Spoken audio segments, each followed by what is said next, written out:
Harlan Dredge didn't say a word when he snapped the iron manacle around his wife's wrist. That was the worst part. No shouting, no cursing, just the quiet, methodical click of the lock, the way a man might latch a gate on livestock he intended to collect later if he felt like it.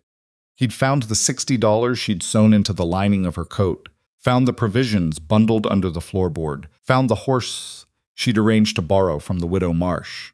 And when Lenora stood trembling in the kitchen doorway waiting for his rage, Harlan only smiled. He looped the chain around the support beam inside the abandoned livestock barn at the edge of his property, tested the tension with one hard pull, and then walked out into the blizzard without looking back. 2 days, he said through the gap in the barn door. If you're still breathing when I come back, we'll have a different conversation. The door swung shut, the wind screamed, and Lenora Whitlock was alone in the dark, chained to a post, wearing nothing but a torn wool coat and whatever courage she had left. If this story already has your heart pounding, you're exactly where we want you. Subscribe to this channel right now so you never miss what happens next. Hit that like button and drop a comment telling us the city and country where you're watching from. We genuinely want to know how far this story has traveled. Now let's find out if Lenora survives the night. The cold came in from every direction at once.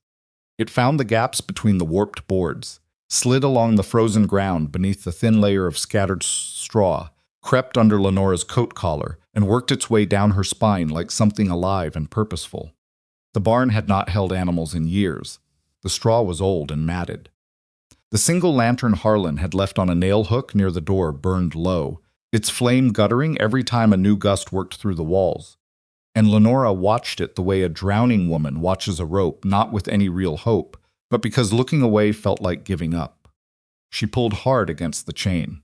Once, twice, 5 times 10. The beam didn't move. The chain didn't give. The manacle bit into the soft flesh above her left wrist, and she felt the skin peel, and she stopped because making herself bleed would only hurry the cold's work. Think, she said aloud. Her voice sounded wrong in the empty barn. Too small, too much like a woman who had already started to disappear. She pressed her back against the beam and tried to remember everything she could about the barn's layout. She had walked past it 100 times in the 3 years since marrying Harlan. She had never been inside. She knew it sat at the far western edge of the property, a quarter mile from the main house, built against a hillside to block the worst of the mountain wind. It had one door, which Harlan had latched from the outside. It had no windows she could see in the dark. It had the lantern, a rusted pitchfork hanging on the far wall, a collapsed feed trough in the corner, and approximately nothing else that was going to help her. The chain connecting the manacle to the beam was 18, maybe 20 inches long. Harlan had done the math before choosing his length. She could sit. She could stand. She could not reach the pitchfork. She could not reach the lantern hook. She could not reach the door. She had been standing there long enough to understand all of this before the cold truly settled in. Now, maybe 3 hours into the night, her feet had gone from painful to numb, and the numbness had started climbing. Her fingers on the chained hand were the worst. The iron of the manacle drew heat out of her skin.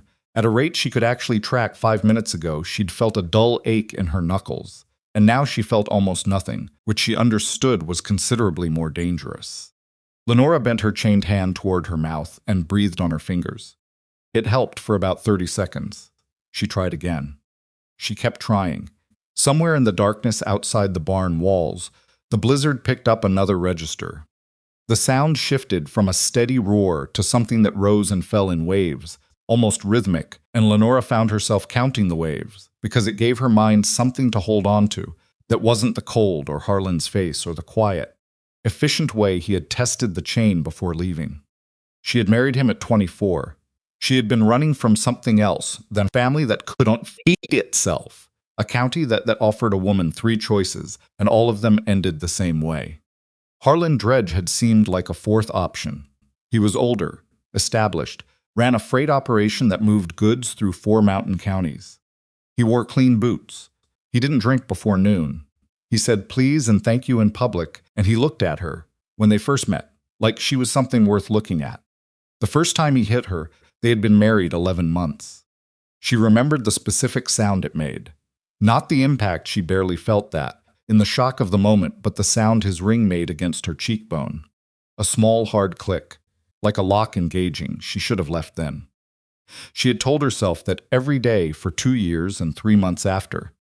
She should have left. But leaving required money, and Harlan controlled every dollar. It required somewhere to go, and the county knew Harlan and didn't know her. It required a version of herself that believed she deserved to leave, and that version had been very, very quiet for a long time. So she had saved, secretly, carefully, miserably $1 here, skimmed from the household accounts, $2 there from a neighbor woman who needed mending done and was willing to pay in cash instead of bartering. $60 over 14 months. She had sewn it into her coat lining herself, with a needle she'd borrowed and never returned. She had planned every detail of the route west. She had rehearsed what she would tell the widow Marsh about needing the horse, had the story ready and practiced. And then Harlan had found everything, because Harlan always found everything. Because in 3 years of marriage, Lenora had not once successfully hidden anything from him beyond her own thoughts, and even those he sometimes seemed to reach. She pulled against the chain again, uselessly. The lantern flame shrank. Lenora closed her eyes and tried to feel her fingers. She couldn't, quite. That was when she started screaming. Not from panic, or not only from panic, she screamed because it was the only option left. The barn door was latched from outside. The beam was solid. The chain was solid. The cold was winning. So she opened her throat and she screamed into the dark barn, at the wind, at the walls, at the empty mountain that Harlan had decided would be her grave. And she screamed until her voice cracked and her throat ached, and the lantern flame jumped as if startled by the noise. The flame stabilized, the wind howled, nothing happened. She screamed again anyway, because stopping felt like the same thing as dying. Thaddeus Crow had been on the mountain for 11 days. He hadn't planned it that way. He'd planned 5 days run his southern trap line, check the snares he'd set along the creek drainage below the Caldwell Ridge, collect whatever the early winter had pushed into his path. 5 days back to the cabin, resupply, up the northern line before the heavy snows locked the higher passes. He'd done this circuit every November for 12 years, and he knew the mountain's winter patterns, the way some men knew their wives, not perfectly, not without surprises, but well enough to trust his gut when something felt wrong. What had felt wrong this particular November was the weather. The early snowfall had been deceptive. 2 inches, then clear sky, then another 4 inches, then 3 days of the kind of cold that made the trees pop and crack at night like rifle shots. He'd pushed deeper into the drainage following fresh Frank sign before the second front came through. And then he'd been genuinely stuck, not trapped. Exactly. A man with his experience didn't get trapped, but delayed. Waiting. Living off what he carried and what the mountain offered, which was adequate if not comfortable. He was not a man who minded discomfort. At 39, Thaddeus Crow was lean in the way that comes from years of actual physical work, rather than any intention toward it, with large, scarred hands, and a face that the sun and wind had worked on extensively. He had a reputation in the surrounding settlements as being quiet to the point of strangeness, though people who needed him in practical situations, a downed animal, a roof problem, a trail question, generally found him useful and direct, which they appreciated, even if they didn't quite know what to make of him otherwise. He lived alone by preference, and had for most of his adult life. He'd had a wife once, briefly, a long time ago in a different part of the territory, and the marriage had ended badly in ways that were nobody's business, and that he thought about less than he once had. Now he had the cabin, his 2 dogs, his trap lines, and the mountain, and that was enough. That had been enough for 12 years. The blizzard had caught him 2 hours out from the homestead, where the dredge property sat at the edge of the valley. He knew the general geography. A wealthy freighter owned the land, had a main house, some outbuildings, kept the valley road clear enough for his wagons. Thaddeus had never had occasion to interact with the man beyond a nod passing on the road. He'd intended to cut across the southeastern corner of the property boundary and pick up the old hunting trail that ran north toward his cabin, a route that would add a 1/4 mile versus the direct approach, but kept him on familiar ground. He was most of the way across when the wind shifted. He stopped, stood there in the dark with the snow blowing sideways, head tilted, waiting. The wind dropped for half a second, and he heard it again. A human voice.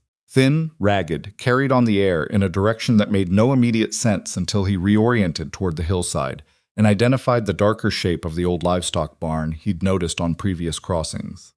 He moved toward it without thinking much about it.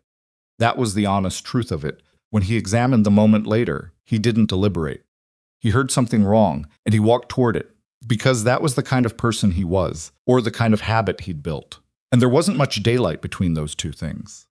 The barn door was latched with a simple wooden drop bar. He lifted it, pulled the door, and the wind took it immediately and tried to tear it from his hands. He hauled it back against the gusts and stepped inside and held it shut. The lantern was still burning, barely. In its light, he saw the woman chained to the beam. She was sitting with her back against the wood, knees drawn up, coat wrapped as tightly as she could manage it. Her eyes were open. She looked at him, and he saw the exact moment C decided. Something about him, he couldn't tell what, couldn't read it in her face. She had one of those faces that had learned to give away as little as possible. What he could read was that her lips were the wrong color, and her left hand, the chained one, was motionless at her side in a way that wasn't entirely voluntary. He crossed to her in 4 steps and crouched down and looked at the manacle without touching it. "Who did this?" he said. Not a question exactly, more like a statement that expected an answer.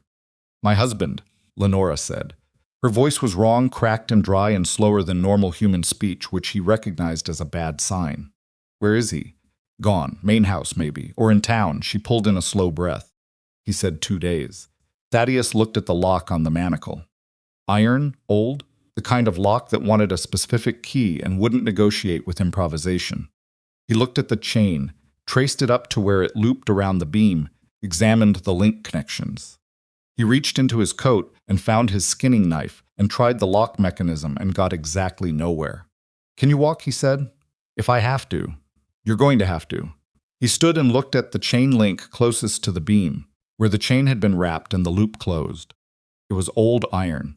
Everything in this barn was old.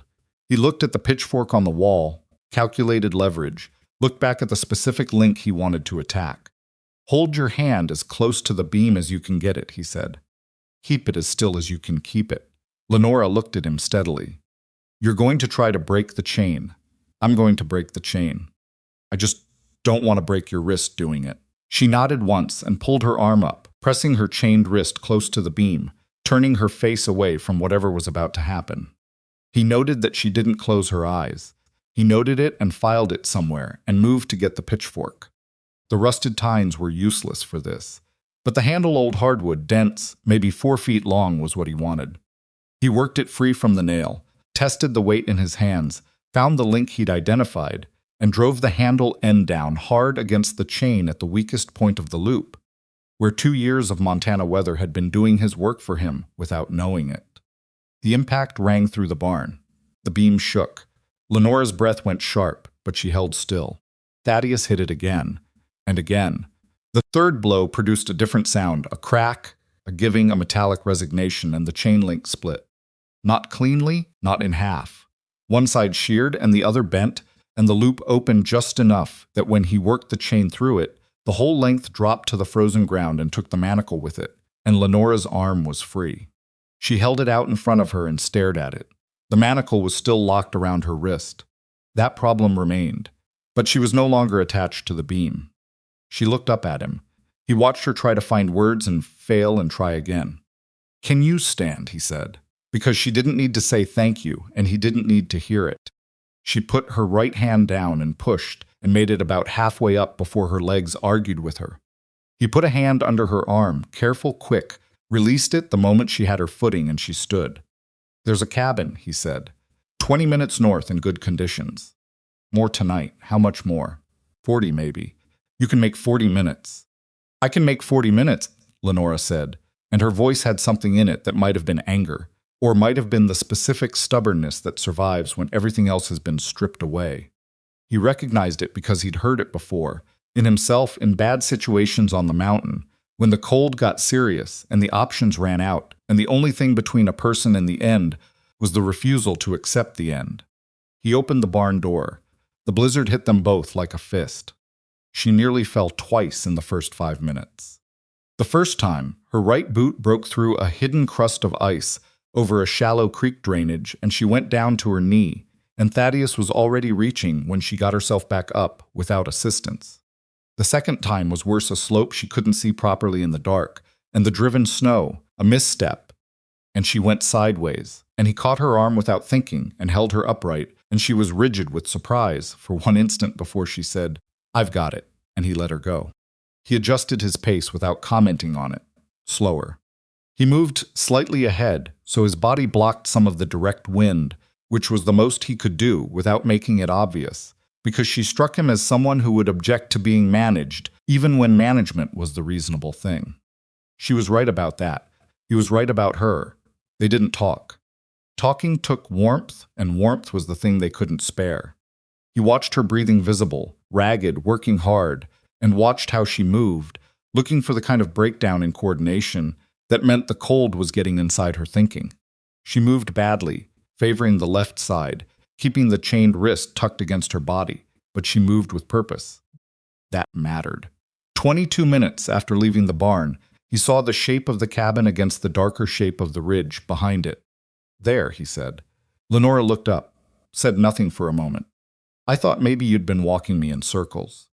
Wouldn't have any reason to. Most men would have a reason. He didn't answer that because it wasn't the kind of thing that benefited from argument, and also because she wasn't entirely wrong about most men. The cabin door was unlatched. He had no need to lock it.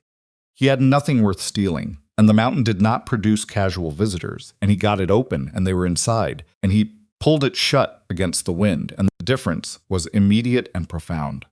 Not warm, not yet, but still, and that was everything. He got the stove going in under 3 minutes. He'd built the fire before leaving 11 days ago, left dry wood stacked inside, because he was not the kind of man who left for 11 days, without accounting for the possibility of needing a fire quickly upon return. The tinder caught. The kindling caught.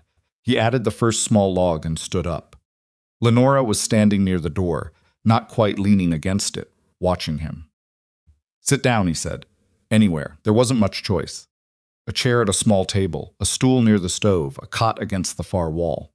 She moved to the chair and sat, and he watched her set her chained hand flat on the table and look at it the way a person looks at something they don't entirely believe is happening. He found his spare blanket on the cot shelf, checked it for damp, brought it over and held it out. She took it with her right hand and pulled it around her shoulders.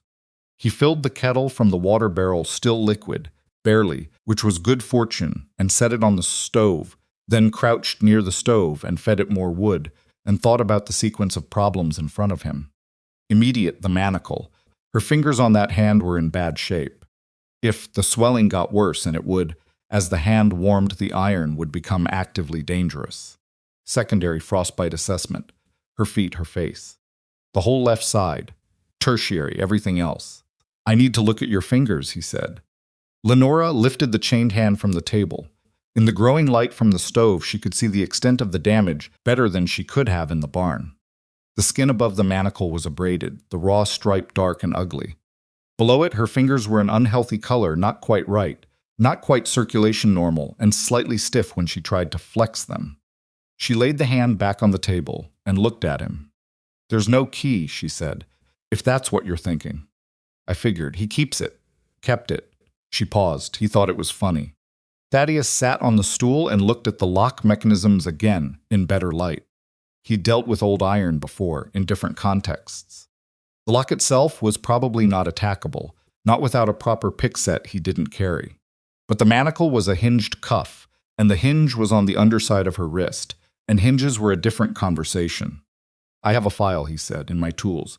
The hinge pin on this is rusted. If I work it long enough, it'll give." "How long?" "Hours, probably. It won't be comfortable." Lenora looked at the manacle, looked at her fingers. "My fingers are going to swell," she said. "Yes." "And if the iron's tight when they swell, yes." She looked at him with that careful, closed face. "Then you should start," she said. He got the file. The kettle had boiled twice by the time he made real progress on the hinge pin. In between, Lenora had drunk 2 cups of hot water, no provisions yet.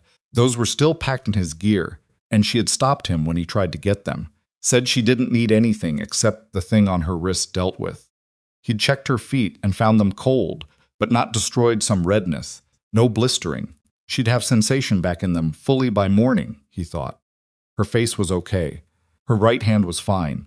Her left hand was getting worse, not better. Warming up had been good for her body overall, and bad for the specific problem of the manacle. The swelling was visible now, her fingers puffing slightly between the knuckles, and the iron sat tighter than it had in the barn. He filed and said nothing, and she sat across the small table from him and watched the stove and said nothing. And the storm threw itself against the cabin walls and the fire pushed back. And after a while, Lenora said, "You don't ask questions. Figured you'd tell me what I needed to know." And if I didn't? He didn't look up from the hinge pin. Then it wasn't my business. The file scraped, the iron resisted. "He's going to come back," she said. "In 2 days," he said. "He'll come to the barn first. When he finds me gone, She stopped. "Started again. He won't just let it go. Understood. He has money. He'll hire people. I know the kind." Lenora turned from the stove and looked at him directly. "Do you?" "I've been on this mountain a long time," he kept filing.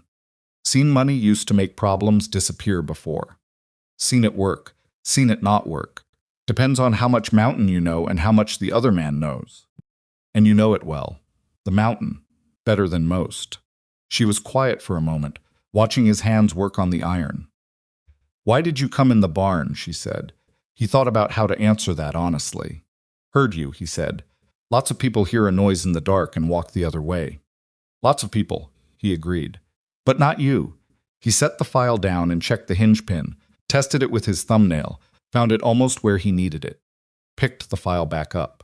"My mother," he said, and then stopped, which was unusual for him, because he generally didn't start sentences he wasn't going to finish. He tried again. "She had a bad situation when I was young." Nobody walked toward it. "I spent a long time thinking about that."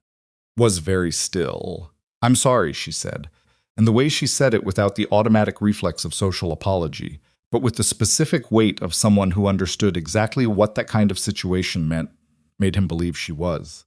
He didn't say anything. He kept filing. 20 minutes later, the hinge pin gave.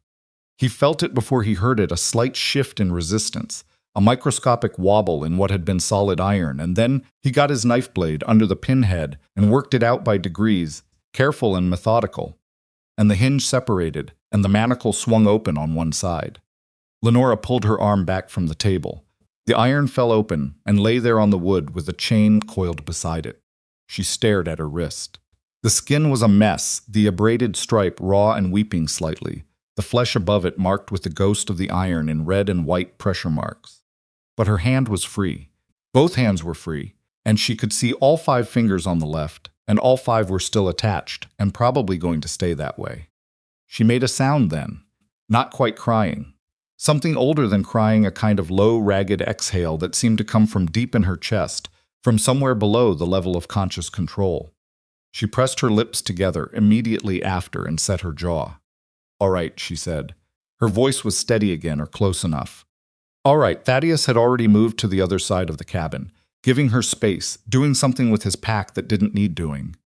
He understood that the moment behind him was private. When he turned back a few minutes later, Lenora had wrapped the wrist in the edge of the blanket and was sitting straight in the chair.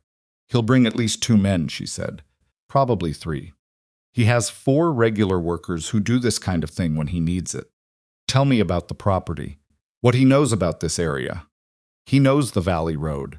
He knows where his property lines are. He's never been up the North Ridge," he said. "Once there was nothing up there worth his time." She paused. "He's wrong about that." "Yes," Thaddeus said, and for the first time since the barn, something that might have been the distant cousin of a smile moved across his face. "He is." Outside the cabin, the blizzard hammered the walls. 2 days. That was what Harlan Dredge had said. 2 days, and then he would come back for her. Thaddeus Crow looked at the woman sitting at his table with her wrist wrapped in a blanket, and her jaw set, and her eyes thinking 6 steps ahead of her face. 2 days was enough time to prepare. He picked up the kettle and poured her a 3rd cup. "Drink this," he said. "Then sleep.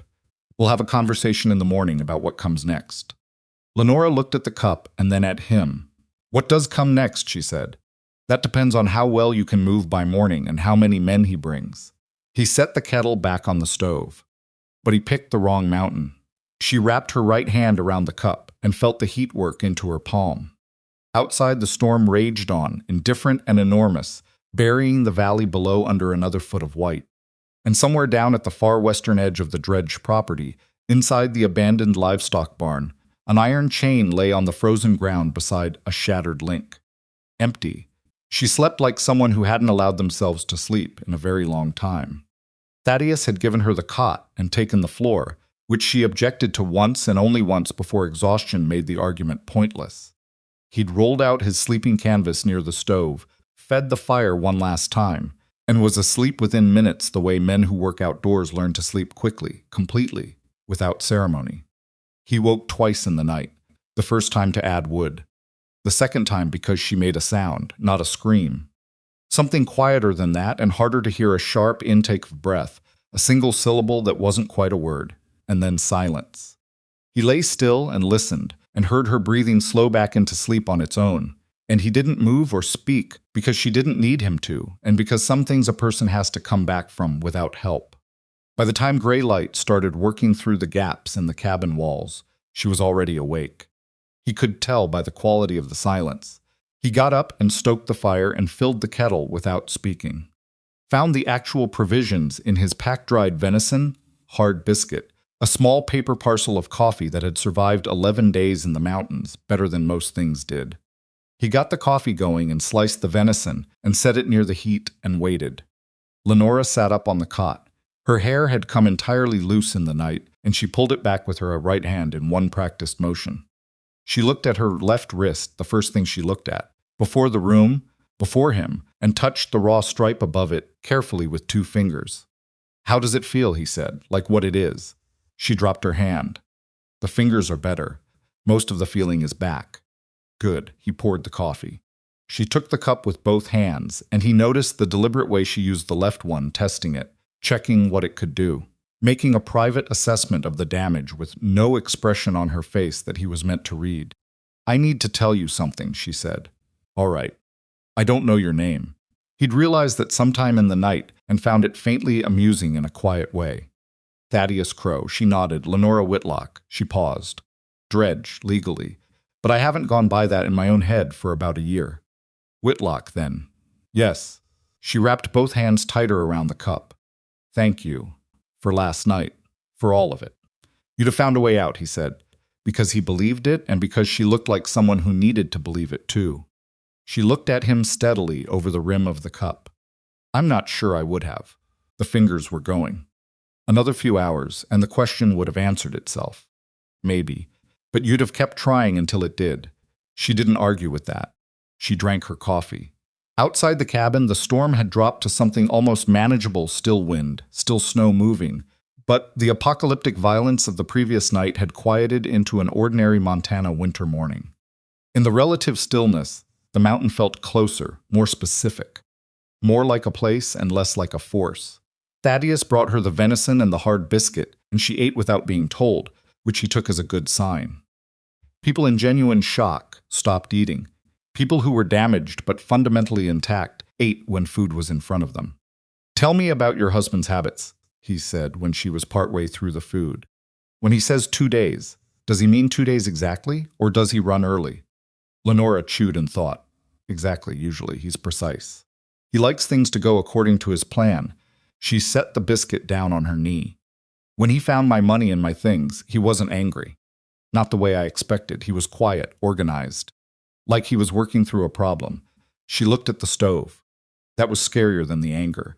The anger I knew how to read. So he'll come back on schedule, because that's what he said he'd do. He'll come back on schedule, because he's already decided what he's going to find when he gets there, and the plan doesn't account for deviation." She looked at Thaddeus. "He doesn't account for things going wrong for him. He hasn't had to. How many men does he run regularly?" 4. "Jeb Scully and his brother Owen, they've been with him since before I came. A man named Cutter. I don't know his real name. Everyone just calls him that. And a younger one, Dell, about 19, who does whatever the others tell him." She picked the biscuit back up. "Scully is the dangerous one. He's smart and he doesn't have a bottom. The others, I think, would stop if it got bad enough. Scully wouldn't." Thaddeus absorbed this without visible reaction. "They know this area?" They know the valley road and the freight routes. Harlan's never had business above the tree line. She paused. He called it a wasteland once. Said nothing worth owning grew up here. He's wrong about that too. You said that last night. It bears repeating. She almost smiled. Not quite. The muscles around her mouth got ready for it and then stopped, like they weren't entirely sure the coast was clear.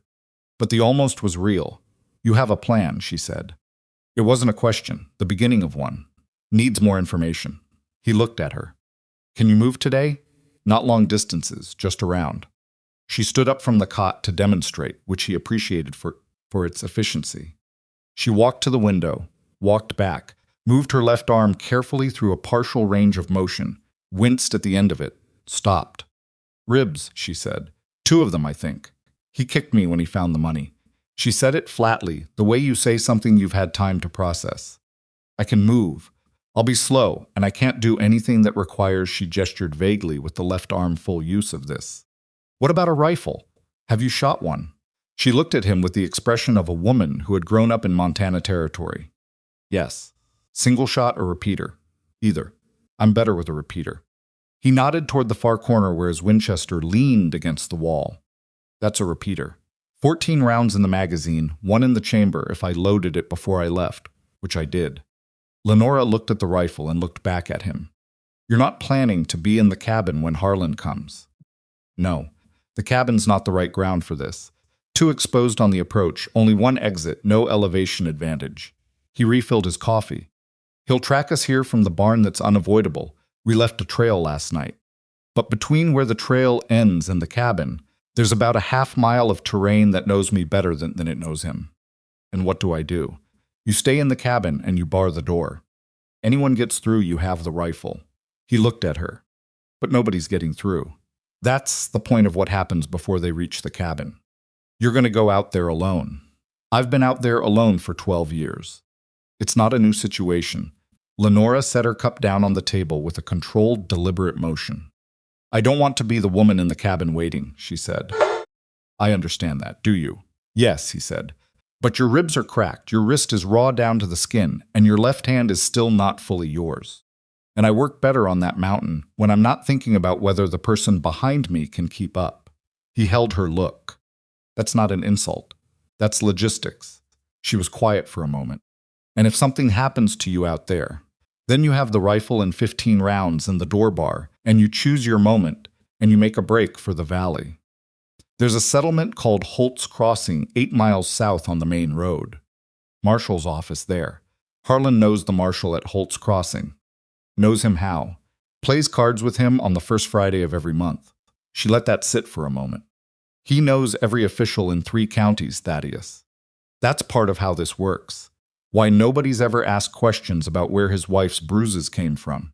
Thaddeus was quiet for a longer beat than usual. All right. You know anyone in those settlements who's outside Harlan's reach? She thought about it seriously. The widow Marsh. She's the one who was going to lend me the horse. She's not scared of him. She's the only person I know who isn't. She paused. And she has 4 grown sons. If you need to run, you go to her. If I need to run, Lenora said, and there was something in her voice that hadn't been there the night before, not quite hardness, but the close relation of hardness. The thing that forms just under the skin after the softness has been tested too many times. She sat back down on the cot and looked at her left hand. She flexed each finger slowly, checking the inventory, and stopped at the ring finger where the swelling was still worst. My mother told me, she said, when I was 15, that the most important thing a woman in this territory could do was attach herself to a man with money before the options ran out. She wasn't looking at him. She was looking at her hand. She meant well. She was working with what she knew. Thaddeus didn't say anything. I'm 27, Lenora said. I feel considerably older than that. You'll feel younger, he said, when this is over. She looked at him then, and this time the almost smile made it the whole way. Small, brief, gone almost immediately, but real. You're very certain about things, she said. About some things, about this. About this, he agreed.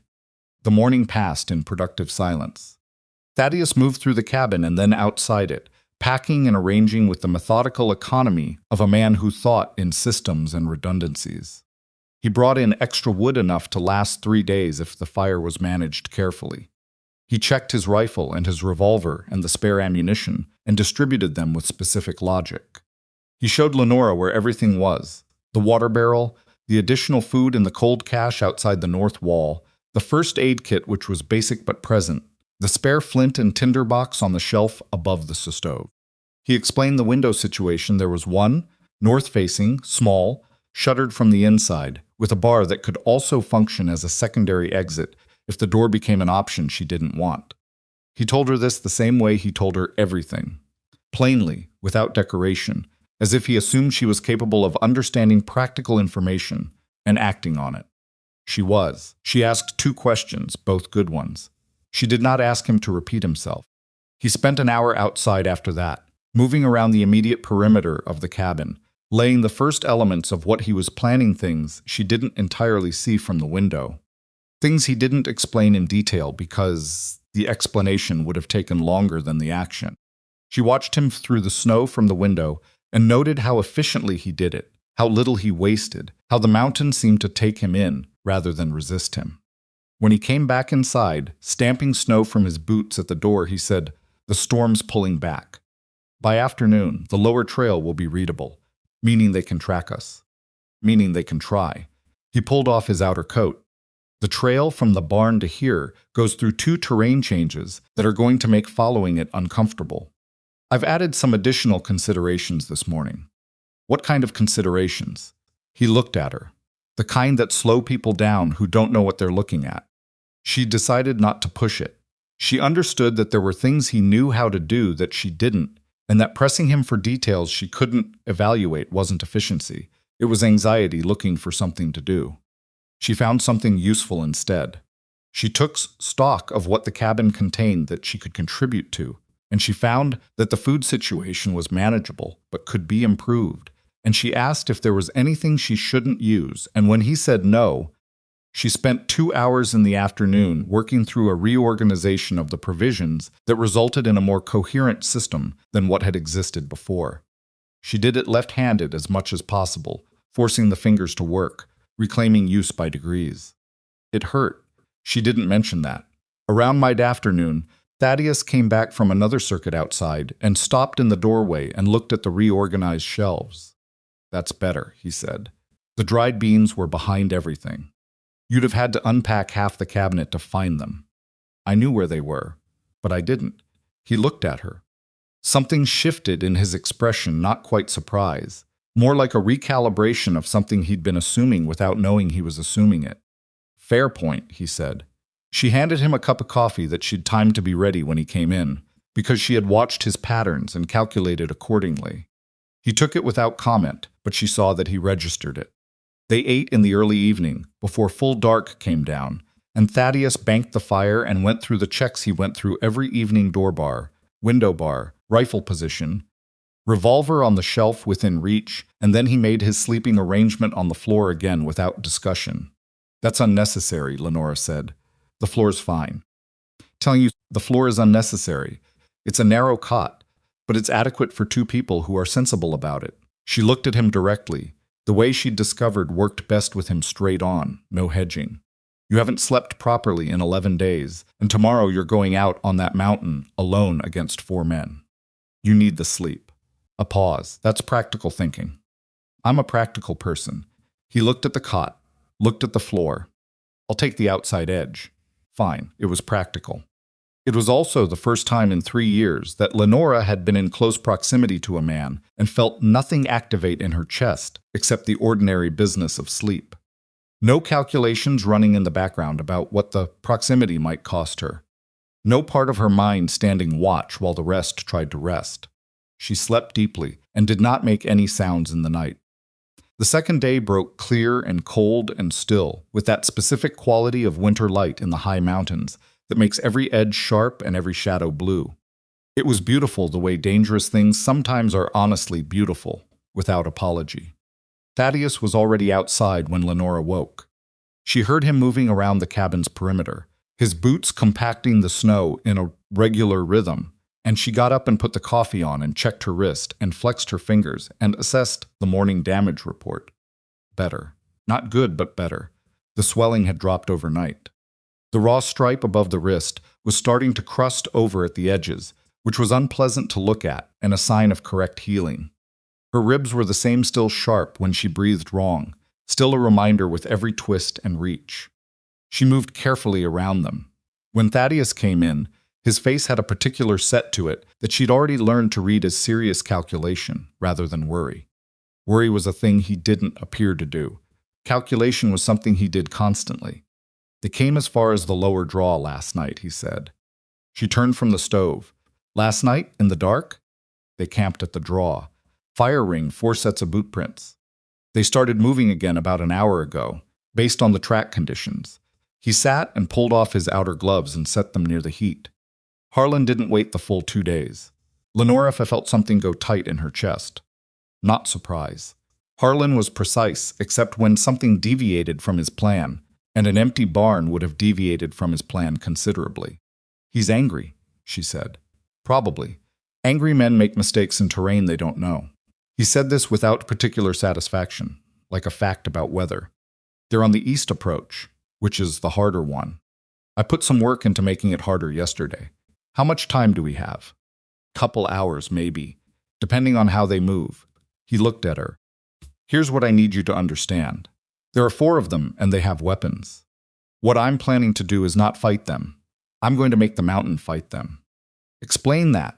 I know every blind corner, every false flat, every ravine between here and the eastern ridge. I know which slopes are stable and which aren't, where the creek runs under the ice, where the snow bridges look solid and aren't. I know where a man can travel and where he thinks he can travel, and those are very different things up here. He leaned forward with his forearms on his knees. I don't need to injure them. I need to separate them, disorient them, strip away the advantage of numbers. Scared men in unfamiliar territory make bad decisions. I need them to make enough bad decisions that Harlan ends up without support. And then Harlan and I have a conversation. Lenora looked at him. What kind of conversation? The kind where he understands that this mountain is no longer safe for him, and everyone he cares about protecting knows it. She was quiet for a moment. Harlan doesn't respond to that kind of conversation. I know, his voice didn't change. But he will. Something in the way he said it, not threatening, not dramatic, just completely certain, made her believe him without knowing exactly why. She turned back to the stove and poured the coffee and brought him the cup and stood there for a moment with her own. I want to be useful, she said. You will be, if anyone reaches the cabin. That's not what I mean. She looked at him. I mean today. Now. I want to contribute to what happens today, not just bar the door and wait. He studied her face. She'd gotten better, she thought, at making her face say what she needed it to say rather than hiding everything. With him, at least. He seemed to look for the real thing and ignore the performance, which made performing pointless. The North Slope, he said slowly. There's a place about 200 yards from here, where the trail the east approach connects to, comes into a natural bottleneck. If I had someone positioned there, someone who could hold a rifle and keep steady, I could work the approaches, knowing the bottleneck was covered. Show me, she said. It's cold. Your ribs. Show me, she said again. He showed her. The position he'd chosen was a natural shelf of granite that jutted from the slope at about head height, draped in snow, with a clear sight line down the narrow corridor, where the approach trail squeezed between a rock outcropping and a stand of heavy timber. From the shelf, a person could see 200 feet down the corridor without being visible from below. It was cold and exposed, and the footing getting up to it was awkward enough that Lenora had to hand him the rifle and use both hands, which lit up her ribs with pointed objections. She got up, she settled in. She checked the rifle the way she'd been taught, not by Harlan, by her father before everything went wrong, and found it loaded and ready, and she laid it across the granite shelf and sighted down the corridor and found she had a clean line. You're not shooting anyone, Thaddeus said from below the shelf. I want to be clear. This is a deterrent position. If someone comes up this corridor while I'm working the other approaches and they see a rifle pointed at them, they stop. If they don't stop, you fire above their heads. And if that doesn't stop them, a pause. Use your judgment. That's not an answer. It's the only honest answer I've got. She looked down at him from the shelf. He looked back up at her with that level, direct expression that she'd decided was just how his face worked, not blank, not cold, but steady in a way she wasn't accustomed to seeing in anyone. Thaddeus. Yeah. Be careful out there. He pulled on his gloves and checked his revolver and looked up at her one more time. I know where I'm going, he said. Then he moved off into the timber, and the mountain took him in and he was gone. Lenora settled into the shelf and slowed her breathing and made herself small against the granite and waited. The silence was immense. The cold settled against her face and her left hand where she kept contact with the rifle, and she breathed through it and looked down the corridor and listened to the mountain. Below, somewhere she couldn't see or hear yet, 4 men were moving through terrain they didn't understand, following a trail toward a woman they expected to find frightened and alone. They were wrong about the frightened. They were wrong about the alone. She pressed her cheek against the rifle stock and felt the granite solid under her and below her, deep and old and indifferent to Harlan Dredge and everything he thought he could buy or break. He'd put her chain on a mountain he called a wasteland. He'd been wrong about that, too. She kept her eyes on the corridor and waited for what was coming. She heard them before she saw them. Sound carried differently in the mountains. After a heavy snow, the landscape absorbed some sneezes and amplified others in ways that defied ordinary expectation. The creak of a boot on packed ice traveled farther than a voice. The scrape of a rifle sling against a coat could be heard clearly 50 yards before the man wearing it came into view. Lenora had not known this 2 days ago. She was learning it now, lying flat against the granite shelf with her cheek pressed to the rifle stock, and the cold working steadily into the left side of her face. 3 sounds first. Boots, heavy, uneven, the rhythm of men moving through terrain that kept surprising them. Then a voice low, male, irritated, followed by a sharper voice cutting it off. She couldn't make out words yet. The corridor below her was still empty, just compressed snow and shadow between the rock face and the timber. She slowed her, breathing the way her father had taught her the one winter he'd taken her hunting, before the money ran out, and hunting became subsistence rather than education. Slow the breath, slow the heartbeat, slow everything down to the pace of waiting. The rifle becomes part of the shelf, and the shelf becomes part of the mountain, and the mountain doesn't move. The first man came into view. She recognized Dell immediately, the youngest one, 19, with the long-legged walk of someone who hadn't entirely grown into his own body yet. He was moving badly, picking his footing wrong, sliding slightly on every third step. He had a rifle across his back and his hands out for balance, and he was looking at the ground in front of him rather than anywhere useful. Behind him came Owen Scully, the brother, shorter than Dell, broader, with a dark wool coat and a hat pulled low. He moved better than Dell, but he was watching the tree line on his left, which was the wrong side. The timber was on the right, and Thaddeus was in it. She didn't see Cutter or Jeb Scully. She didn't see Harlan. She stayed still and kept her breathing slow and did not move the rifle. Dell stopped at the narrowest point of the corridor, maybe 60 feet below her position. He looked up not at her, not at the shelf, but at the general elevation, the vague uphill sense of the mountain pressing in. He said something to Owen that she still couldn't hear. Owen said something back, shorter. Dell started moving again. Then the timber to their right exploded. Not an explosion, that was only how it felt in the silence. What actually happened was that a section of snow-loaded spruce branch, disturbed from above by something she couldn't see, came down with a sound like a rifle shot and a cascade of white that hit Owen Scully in the shoulder and knocked him sideways into the rock face. He went down to one knee and came back up immediately, spinning, his own rifle swinging off his back and into his hands in one motion, pointing at nothing. Dell had jumped 3 feet to the left and was flattened against the rock wall with his eyes wide. Owen was breathing hard, scanning the trees. Nothing moved. Snow sifted down from disturbed branches in small, lazy curtains. What was Dell started? Shut up, Owen said. He kept scanning. His rifle was up and pointed and trembling slightly. Nothing, no movement, no sound except the wind. Slowly, Owen lowered the rifle. He turned to Dell and said something sharp and low. Dell nodded. They kept moving, faster now, less careful about their footing, which was exactly the wrong adjustment to make on this terrain. Lenora watched them pass beneath her and continue up the corridor toward where it opened out, and she released a breath she'd been holding for what felt like several minutes, and she thought, Thaddeus. That branch hadn't fallen on its own. She didn't know exactly what he was doing in the timber, and she didn't need to. What she understood lying on that granite shelf for the next hour and a half, was the effect of it. Sound came up from below and from the sides, a shout that cut off abruptly, a long silence, then the unmistakable sound of a man moving fast through deep snow, the desperate, post-holing lurch of someone abandoning careful movement for speed. Another silence. Then, somewhere to the east, what might have been a man's voice raised in either anger or fear, the distance making it impossible to say which. She heard Cutter before she saw him, and she knew it was Cutter because his voice was the one she couldn't identify. From the house, raspy, oddly pitched, the voice of a man who'd taken some kind of damage to his throat at some point in his life. He came into the corridor from below at a near run, looking back over his shoulder, and he made it about 40 feet before he looked up and saw the rifle on the shelf and stopped. He stopped so completely and suddenly that he looked like a photograph of himself. Every part of him went motionless. Lenora kept the rifle on him. She didn't fire. She didn't speak.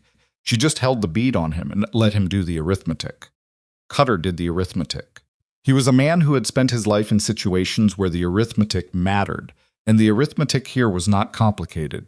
There was a rifle above him. He was in a narrow corridor with no cover. He was alone. And somewhere behind him was whatever had sent him running. The equation had one variable he could control. He backed up. 1 step 2, then turned and walked fast back the way he'd come, not running, holding on to some last piece of dignity that Lenora recognized as the particular pride of a man who'd decided retreat was a choice rather than a route. He disappeared around the lower bend of the corridor. She didn't move. 3 minutes later, she heard, from somewhere on the eastern slope below and to the right, sound that started as a shout and became something less coherent and then stopped. She could not tell what had happened. She did not let herself speculate, because speculation in this situation was just fear with better vocabulary. She checked the corridor. Empty. She checked the tree line on both sides. Nothing moving. She waited. Jeb Scully found her. Not the corridor, not the shelf he came from the west, from the high timber above and behind her position, which was the approach she and Thaddeus had not discussed, because it was the longer and harder approach and required someone to have scouted the terrain in a way that Harlan's men shouldn't have had time for. But Jeb Scully was not Dell or Owen or Cutter. Lenora had known that from Harlan's kitchen table, from the way Harlan talked to him differently than he talked to the others, with a slight deference that Harlan never gave anyone, the particular respect of a man who recognizes a tool more sophisticated than his other tools. She heard the boot crunch behind her and to the left and had about half a second to process it before she was rolling off the shelf. She went off the wrong side, the only side available, and dropped 4 feet into the snow below, and her ribs sent a white message through her entire body, and she lost the rifle. It stayed on the shelf. She'd put it down to manage the cold and had not picked it back up in time. Jeb Scully appeared at the edge of the shelf and looked down at her. He was not a large man. That was always surprising to people who heard about him before they saw him. He was of average height, lean, with a still face and patient eyes that had the quality of someone who was always waiting for the next thing rather than reacting to the current thing. He had a revolver in his right hand, held easily, not quite pointed at her. "Mrs. Dredge," he said. "I don't go by that," she said. She was sitting in the snow below the shelf, with her left arm pressed against her side and her right hand flat on the ground, getting her bearings. She'd landed badly, but she'd landed, which was the essential thing. Scully looked at her with that patient expression. "Mr. Dredge is going to want you back. I know what Mr. Dredge wants.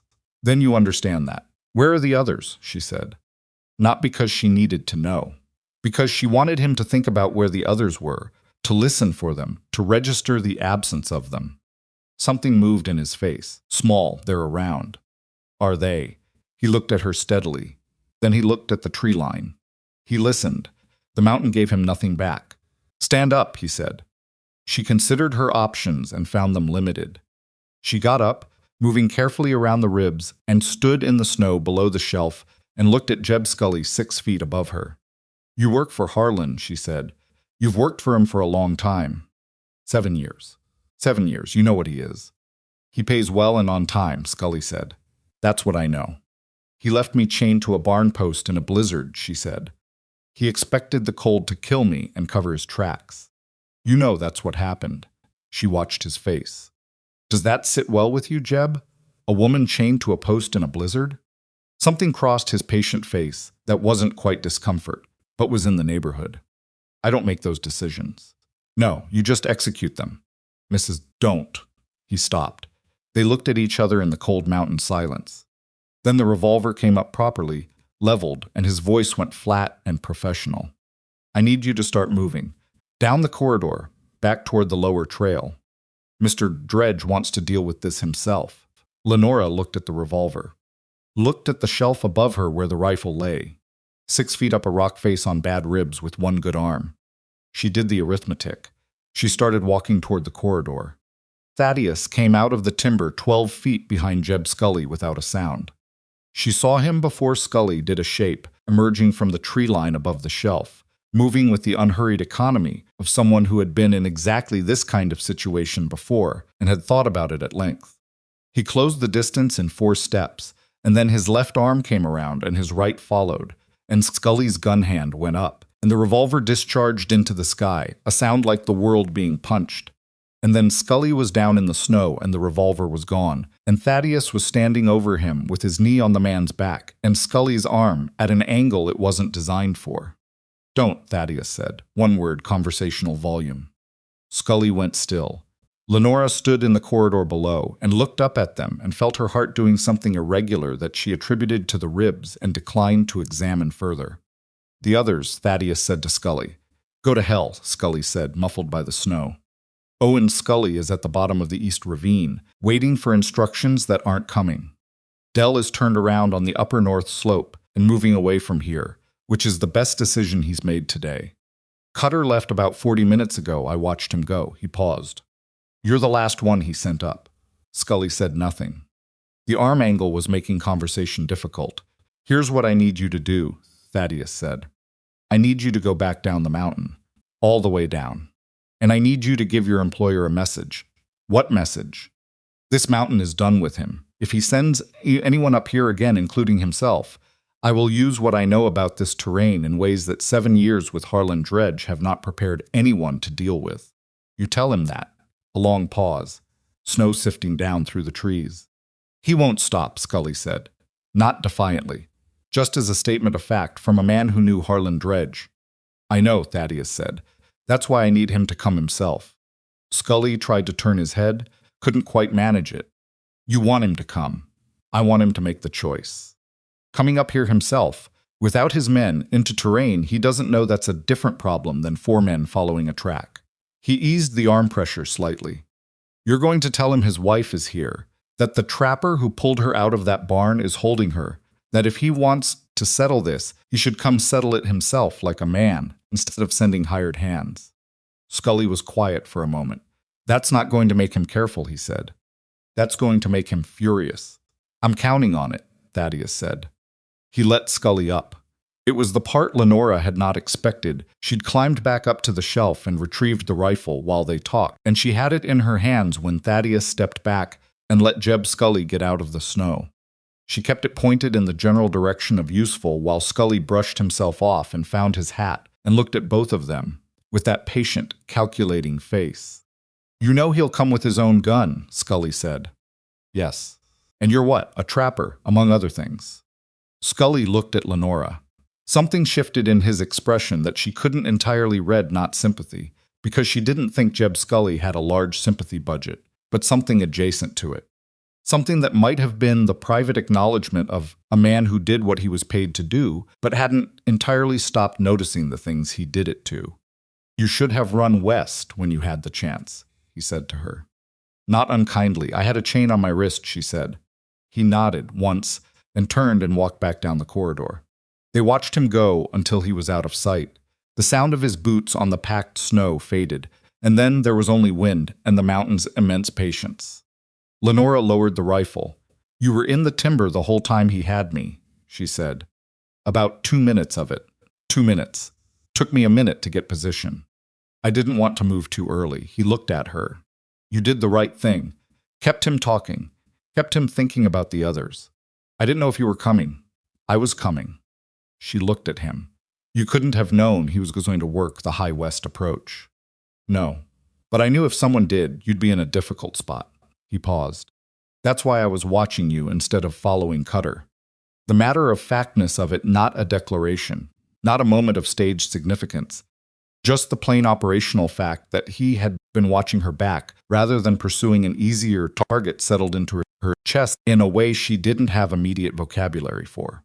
She filed it and kept moving. Your arm, she said, because his right hand was hanging slightly wrong. It's fine. You hit Scully with it. I've hit things before. That's not an answer. He flexed the hand carefully. She noticed and said, It'll be sore. Nothing broken. He looked at the hand and then at her. You came off that shelf hard. My ribs have opinions about it, yes. Can you get back to the cabin? Yes. Yes. They moved. The afternoon was the hard part. Waiting was always the hard part, or so Lenora had believed, until she sat in the cabin in the afternoon light of the second day and discovered that there was a harder thing than waiting, knowing it was coming and not knowing exactly when. Thaddeus had been right about Harlan.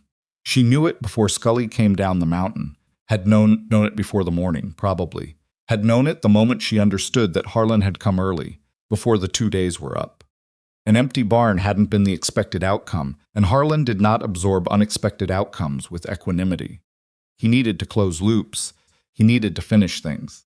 It was the same quality that made him an effective businessman and an effective abuser, the comprehensive need for control, for resolution, for the world to match the plan in his head. She explained this to Thaddeus in the cabin while they ate, and he listened without interrupting, which she had begun to understand was one of his primary skills. He'll come alone, she said, not because you told Scully to tell him to. Because by now he's figured out that his men failed, and he'll have decided they failed because they weren't him. That's how he thinks. How long does it take him to get from the valley to the lower trail in good conditions? I don't know exactly. He's not a man who goes places on foot when he has horses. She thought about it. Evening, maybe, if he left when Scully reached him. Thaddeus nodded slowly. He was at the table with a cup of coffee, and the particular stillness he carried that was different from inactivity. It was the stillness of a man processing, running the terrain through his head, matching what he knew against what was coming. I don't want you in the cabin, he said. When he comes. She looked at him. Explain, he'll know you're here. That's why he's coming. If you're in the cabin, you're the leverage he gets between me and the cabin, and suddenly I have to manage 2 problems at once. He looked at her directly. If you're with me, on the mountain, you're not leverage. You're a factor he hasn't accounted for. You're asking me to come out there with you. I'm asking you to choose. You can bar the door and hold position here. That's a legitimate choice. Your ribs are real, and the shelf took something out of you today. Or you can come out with me, and we deal with this together. Either way works. She thought about the barn, the chain. The way Harlan had tested the tension with one hard pull before walking away. The way he'd said 2 days. The way he'd said it like he was already elsewhere in his mind, already onto the next thing, already certain the current thing was finished. She thought about what finished meant to Harlan. I come with you, she said. Your ribs, I'll manage them. She held his look. I've been managing them. A pause. Something in his face, not quite a smile, but the thing that lived near it. All right, he said. Finish eating. We'll go when the light changes. The light changed at 4:30, the sun dropping behind the western ridge, and the world going from clear cold blue to deep violet in the span of 20 minutes. The temperature dropped with it, hard and immediate, and Lenora felt it work through her coat and find the ribs with specific accuracy. She didn't mention it. They moved through the timber above the cabin, Thaddeus leading, Lenora close behind. He'd given her the Winchester and taken his revolver, a division of tools that she understood as practical rather than chivalric.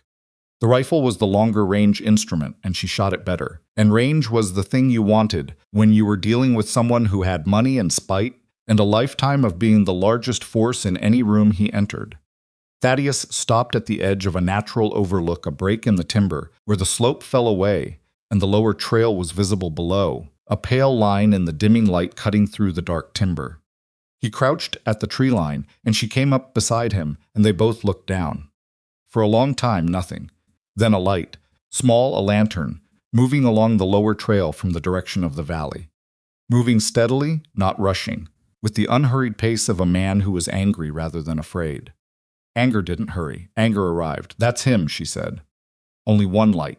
He came alone. Thaddeus watched the light. He knows this trail from the freight road boundary to the barn. Past the barn he's working from what Scully told him. Which means he doesn't know about the... No. She looked at Thaddeus and he looked back at her, and she understood that what came next was the part they couldn't script. Because Harlan Dredge was a specific human being, and specific human beings surprised you even when you thought you knew them. Stay close, Thaddeus said. Whatever happens, stay close. They moved down the slope. Harlan was exactly as she remembered him. That was the first thing that hit her when she saw him clearly in the last of the light at the bottom of the east, approach the absolute sameness of him. Tall, heavy through the shoulders, dressed well even for a mountain in winter, his coat dark and clean and expensive. He held the lantern in his left hand and a revolver in his right, and he moved through the snow with the deliberate stride of a man who was accustomed to arriving at places and having them reconfigure around him.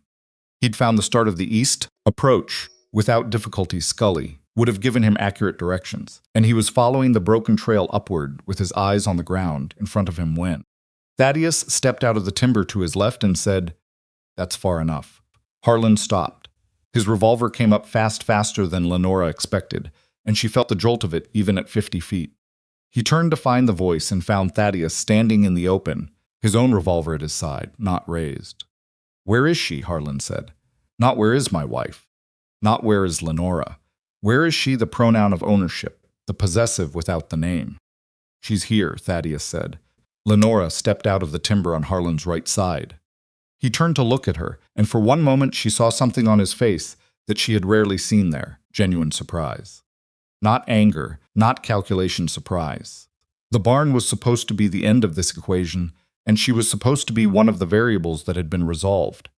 And she was standing on a mountain in borrowed clothes with a rifle in her hands, and the surprise on his face was the most honest thing she'd seen from him in 3 years. It lasted about 2 seconds. Then his face settled back into the familiar, and he looked at her the way he always had, assessing, determining value, deciding what this would cost him to manage.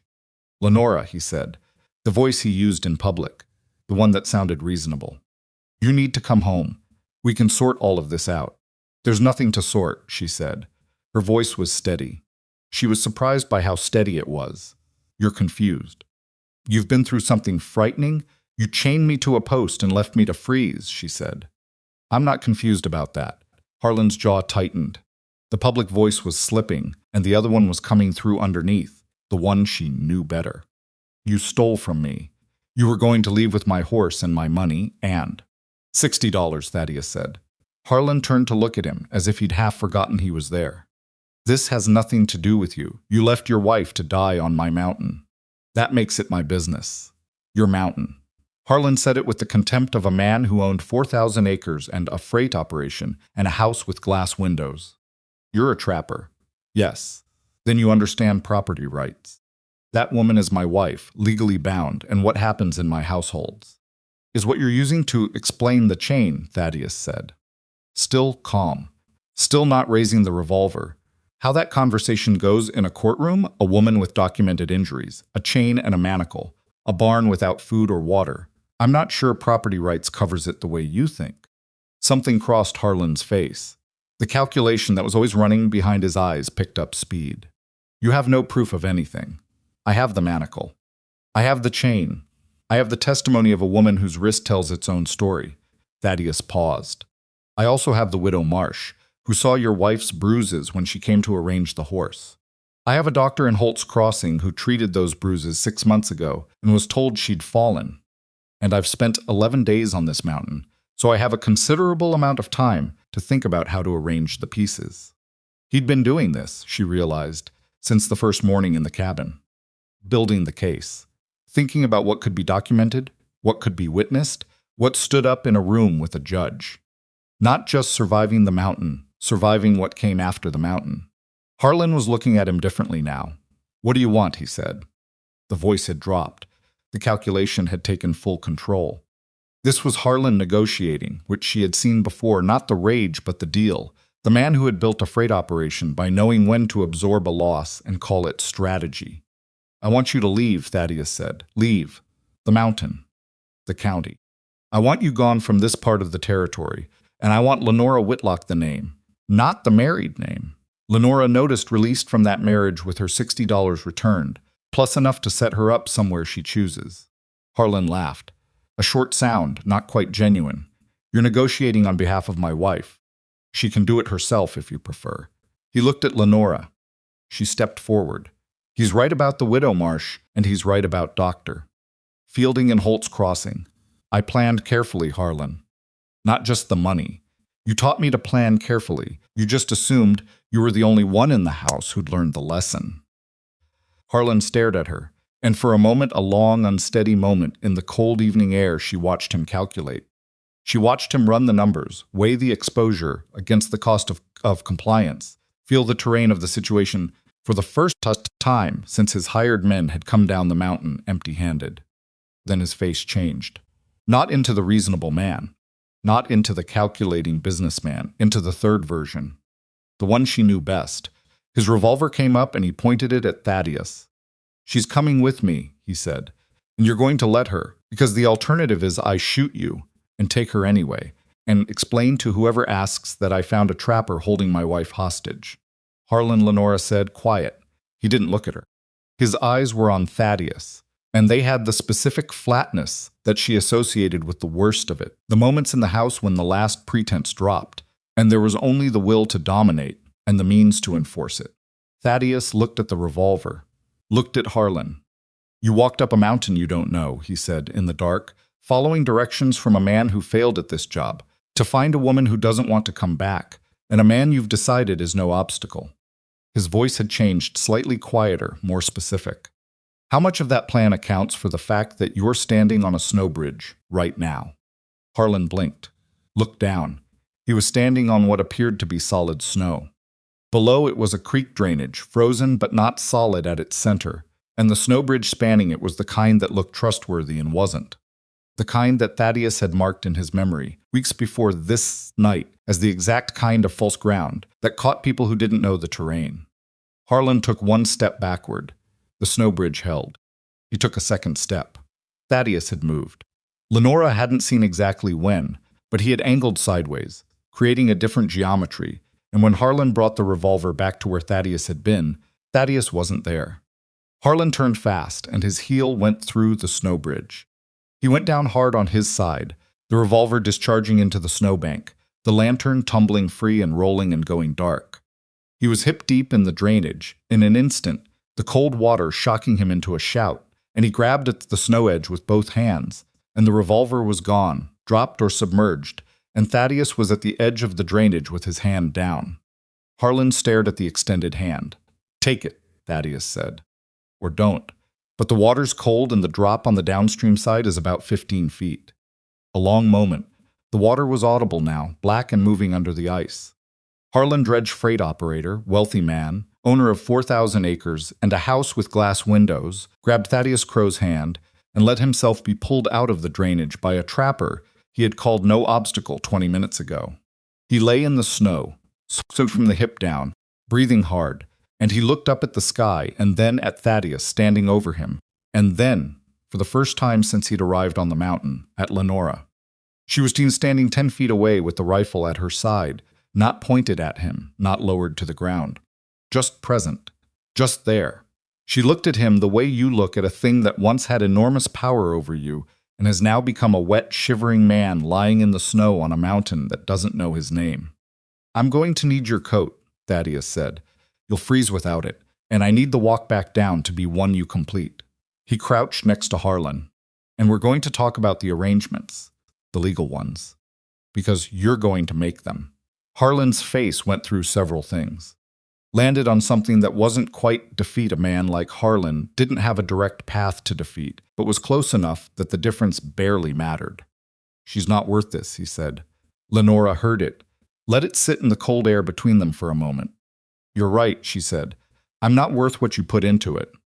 I never was. That was always your miscalculation. He looked at her and said nothing. The mountain said nothing. Thaddeus stood up and waited, patient as stone. Getting Harlan Dredge down the mountain took 2 hours. It should have taken one, but the wet clothing was a serious problem, and Thaddeus knew it. Water pulled heat from a body at a rate that made the air temperature almost irrelevant, and Harlan's lower half was soaked through to the skin. The expensive coat came off and went back on inside out over the wet layers, which helped marginally, and Thaddeus set a pace that kept Harlan moving fast enough to generate body heat without burning through what reserves the man had left. Harlan didn't speak for the first 40 minutes. He walked with the specific fury of a man whose humiliation had not converted to contrition, had not become anything softer, just turned inward where it sat and heated and looked for a new shape. Lenora knew that shape. She'd been living adjacent to it for 3 years. She walked behind both of them and kept the rifle, and kept her eyes on Harlan's back, and thought about everything Thaddeus had said at the drainage about arrangements and legal ones, and you're going to make them. The arrangement conversation happened at the edge of the valley, where the mountain trail met the freight road, and the lantern light from the Dredge main house was visible a quarter-mile south through the dark timber. Harlan stopped there without being told to, which surprised her. He turned around and looked at Thaddeus, and then at Lenora, and his face had done something in the previous 2 hours that she hadn't seen it do before. It had gotten tired. Not soft, not regretful, just tired, in the way of a man who has run a particular calculation so many times that even the winning version has stopped producing satisfaction. "What exactly are you proposing?" he said to Thaddeus. "Divorce. Legal dissolution. She keeps her name, her $60, and whatever she came into the marriage with. You provide a settlement, I'll leave the amount to your conscience. But I'll suggest $500 represents a reasonable acknowledgement of what the marriage cost her." Harlan's jaw moved. $500.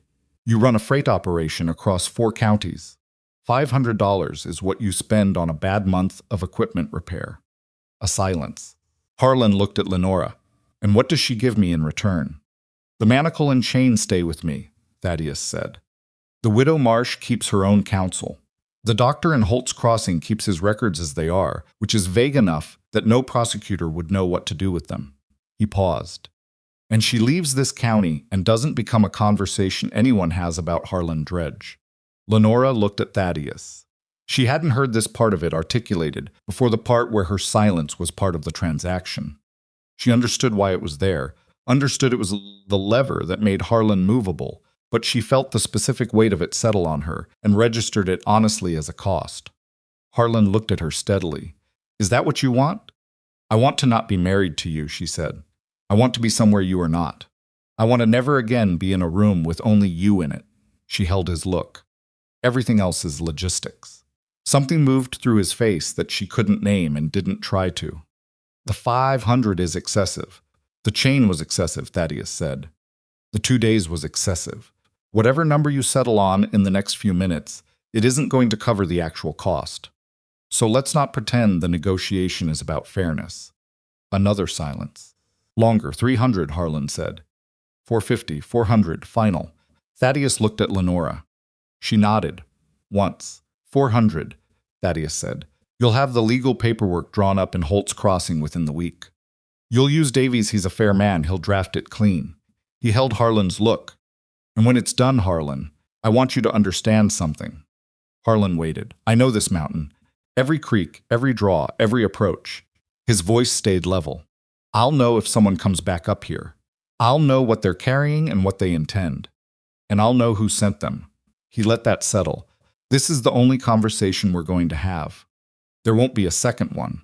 The freight road lay between them, the house lights to the south, the mountain dark and enormous to the north. And Harlan Dredge stood at the border of both, and looked at a trapper who had taken everything he'd planned for the last 2 days, and inverted it with nothing but knowledge of terrain and the patience to use it. He turned and walked toward his house without another word. They watched him go. The sound of his boots on the frozen road faded. The house light swallowed him. Lenora stood at the edge of the freight road in the cold dark and breathed. "He'll honor it," Thaddeus said. "He'll hate it, but he'll honor it. Men like that need the math to work. The math works on this." "I know." She did know. It was perhaps the thing she knew best about Harlan, that he was ultimately a practical man, and practicality was the one cage you could build around him that held. "You said Davies. The lawyer. He's straight. I've seen him work." "You've used a lawyer?" A pause. "Once. Property dispute years back. He picked up the pack he'd set down during the conversation and resettled it on his shoulders. Let's get off the road. They went back up. That was the part that would have seemed strange to anyone watching from outside, that instead of going south toward the settlement, toward warmth and other people and the ordinary infrastructure of human life, they turned north and climbed back toward the cabin. But it was late, and the road was long, and Lenora's ribs had been making their case with increasing urgency for the past hour, and the cabin was closer and known, and neither of them said any of this aloud because neither of them needed to. The fire had banked low but not gone out. Thaddeus built it back within 20 minutes, and Lenora sat on the cot and took 3 careful breaths to determine the current status of the ribs, and found them angry but not catastrophic. She'd been moving on them all day in ways that exceeded what was advisable. The accounting was coming due. Let me look at that wrist, Thaddeus said when the fire was stable. She extended her left arm. He sat across from her and examined it in the firelight without touching it at first, just looking. The raw stripe was crusting over at the edges as it had been that morning, but the day's activity had irritated the center, and the skin around it was inflamed in a way that wanted attention. He cleaned it with what he had, which was not much some clean cloth, water from the kettle, a small tin of a salve that smelled like pine resin, and something else she couldn't identify. He worked carefully and without comment, and she watched his hands rather than the wrist, and thought about those hands filing through iron in the middle of the night in a dark cabin while the storm came down. And the thought had a quality she didn't examine closely because it was not the right time for that kind of examination. It's going to scar, he said. I know. Some of it might fade. The main stripe probably won't. She looked at the wrist. At the marks the iron had left, the record of the pressure and the cold and the weeks of wearing it before the barn. The ghost of every time Harlan had found the manacle amusing and every time she had not. That's all right, she said. He looked at her. Is it? It's the truth of what happened. I'd rather have the truth of it on my skin than pretend it didn't. He held her gaze for a moment and then looked back at the wrist and finished bandaging it with the clean cloth. You'll need a real doctor to look at this when you get down to the settlement. Make sure there's no deep tissue problem. I'll go to the Widow Marsh's first. She's practical, she is. He tied off the cloth. You'll need to be somewhere stable for a few weeks while the ribs heal properly. The Widow Marsh's house is better than the mountain for that. There it was. The first time either of them had said directly what the next part looked like her going down, going somewhere, the geography of after. She felt it land and didn't respond immediately, just let it be present in the space between them, along with the fire and the sound of the wind outside and the smell of pine resin. When, she said, when you can make the walk comfortably.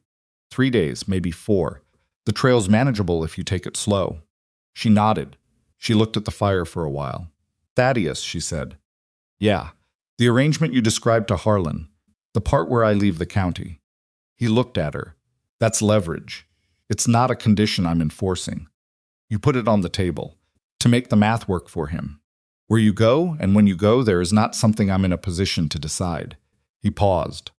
Or interested in deciding. She looked at him steadily. You could have let me do the negotiating. You know that. I know. But you did it. You'd been through 2 days that would have put most people flat. I thought he stopped. Started again, more honestly. I thought it would be faster. And I thought having someone who wasn't personally involved might make him feel less cornered. He met her eyes. I should have asked you first. It was such a plain, undefended acknowledgement that she didn't know immediately what to do with it. Most men, in her experience, either didn't recognize the overreach or defended it aggressively when named. He just said, I should have asked you first. Yes, she said. You should have. Noted. But the outcome was right. So I'm not, she considered the word, grieved by it. He got up and checked the fire and added a log and came back.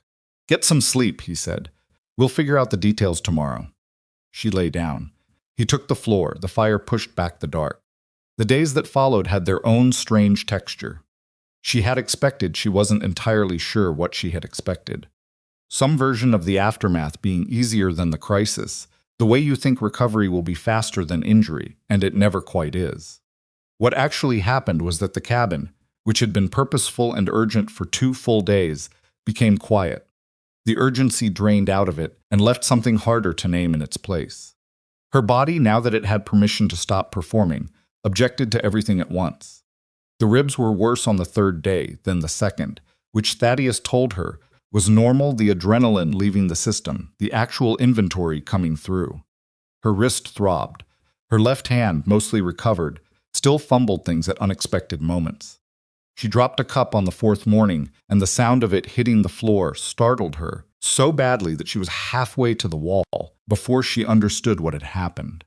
Thaddeus was outside. She stood in the middle of the cabin with her heart hammering and her hands flat against the wall behind her and breathed until the hammering slowed. When he came back in, she was sitting at the table with the cup refilled, both hands around it. He looked at her face and then at the cup and didn't ask. He sat down across from her and poured his own coffee, and they drank it in silence, and the silence was one of the not bad kinds. "Does that happen to you?" she said eventually. "On the mountain. Something startles you and then you're—" "Yes," he said, before she finished, "even now, after all the years. Particularly after certain kinds of days." He turned the cup in his hands. "It gets quieter, doesn't go away entirely. Quieter is enough." She thought about that. "Quieter is enough," she said, like she was testing whether it fit. "In my experience." She nodded slowly and drank her coffee. She was not a person who cried easily. The years with Harlan had trained that out of her, or perhaps had simply confirmed what her earlier life had already suggested, that crying was a private act, expensive and not to be spent carelessly. But on the fifth night, lying awake listening to the wind while Thaddeus slept on the floor, with the uncomplicated depth she'd come to find genuinely reassuring, she cried quietly and thoroughly for about 20 minutes. Not about Harlan. Not exactly. About the $60 she'd saved over 14 months. About the coat with the sewn lining. About the Widow Marsh's horse and the plan she'd rehearsed, and the specific, particular grief of a plan that doesn't execute the version of herself who had gotten on that horse and gone west and become something different in some other place. She cried for that person, who was not dead but was also never going to exist now, who had been replaced by whoever this woman was, who lay in a trapper's cabin in borrowed clothes with a scarred wrist and cracked ribs and $400 coming from the man she was no longer married to. She cried until she was done, and then she stopped. In the morning she felt different. Not lighter, exactly. Just redistributed. Thaddeus taught her things. This happened gradually, naturally, in the way that useful knowledge tends to pass between people who are in proximity, and one of them is in the other's territory. He taught her about the stove, not just how to run it, but how to read it, how to tell from the draw of the smoke whether a storm was coming, how to bank it for a long, cold night versus building it hot for quick warmth. He taught her to read the sky to the northwest, where the weather came from, and to watch the specific behavior of the birds in the timber when the pressure was dropping. She taught him things too. Though she understood, he didn't entirely know she was doing it.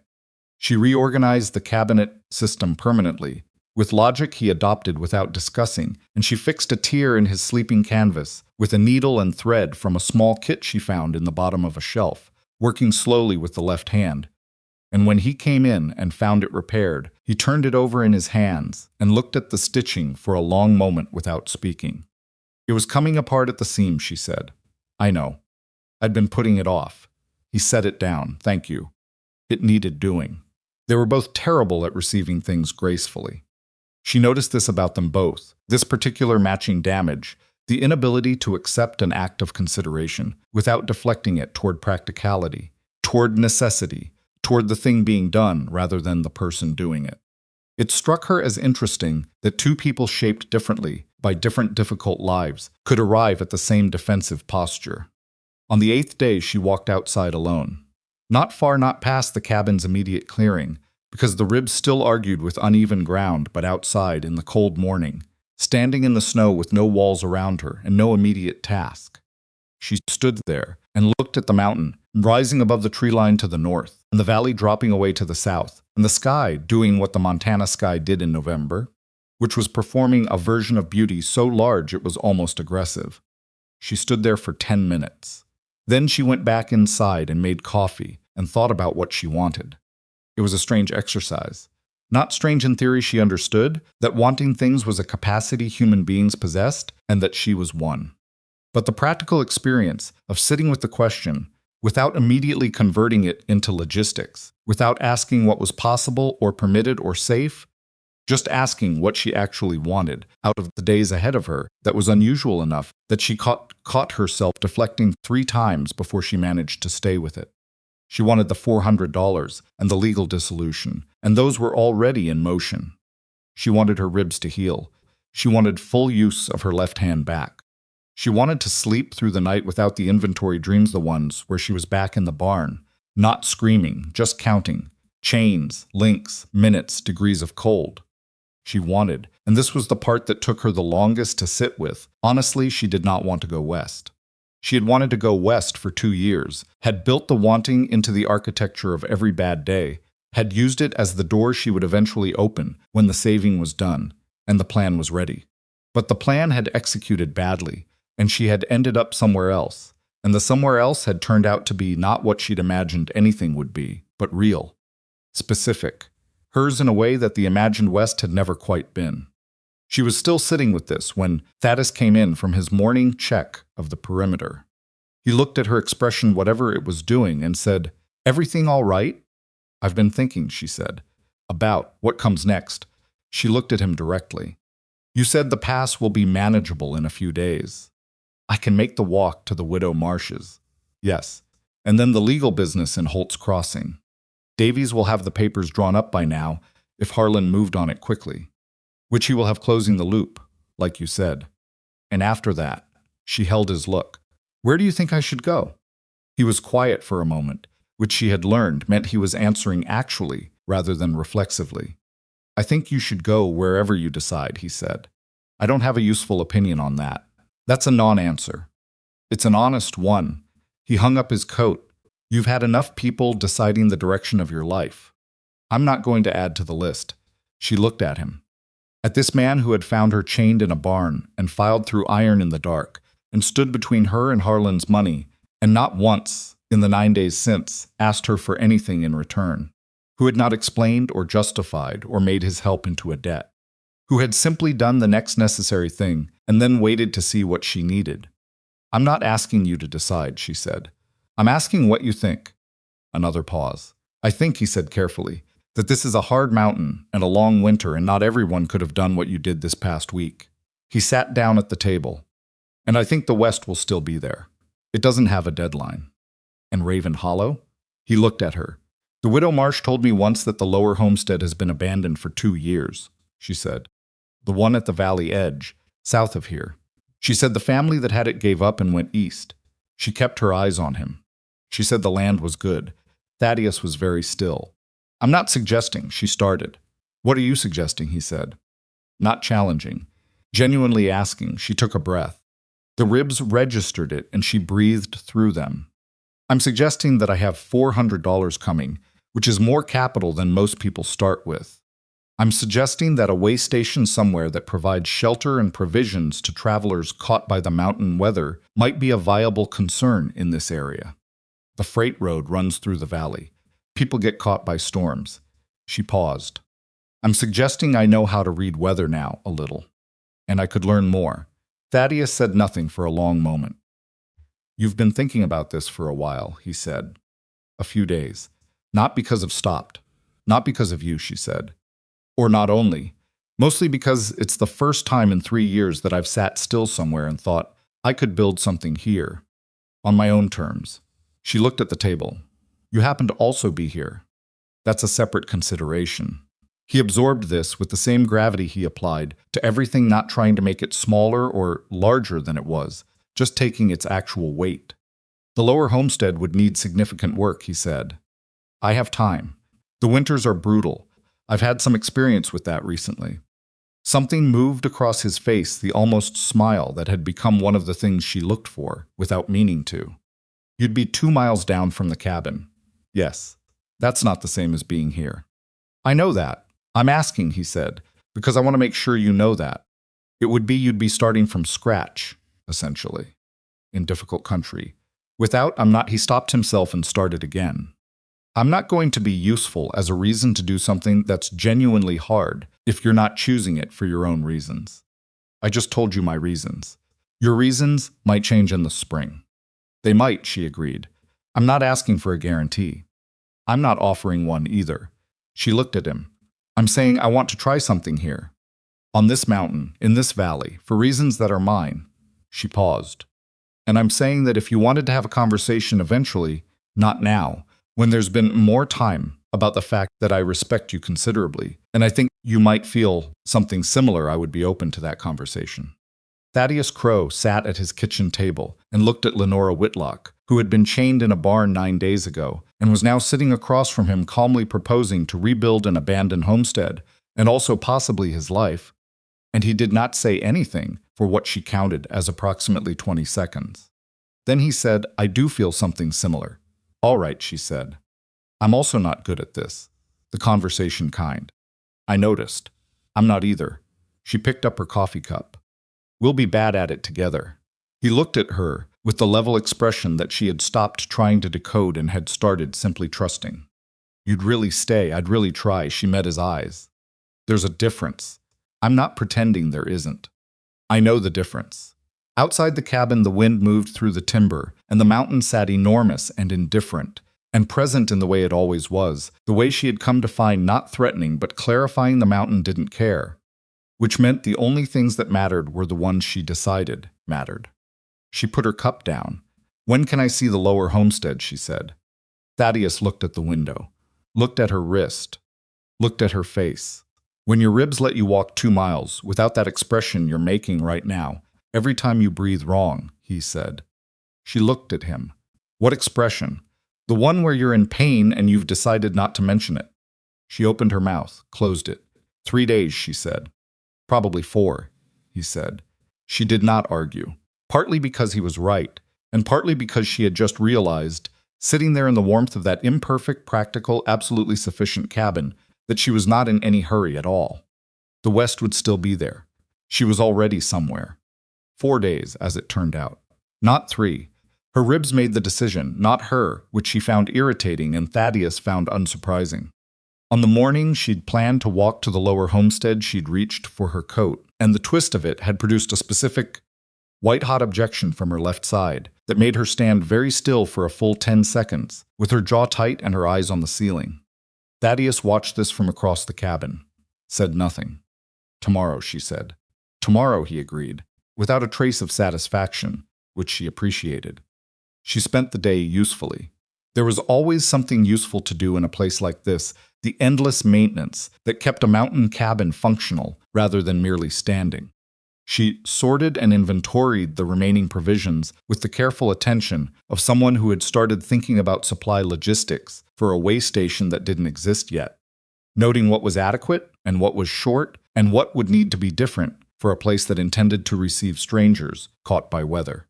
She made a list in the small notebook Thaddeus had on his shelf, the one he used for trap records, writing in the margins around his columns of dates and catches and weather notations. He came in that evening and saw the notebook open on the table and sat down and looked at it without touching it. Flour, salt pork, lamp oil, extra blankets, that's the minimum. Or your version of it, he said, reading.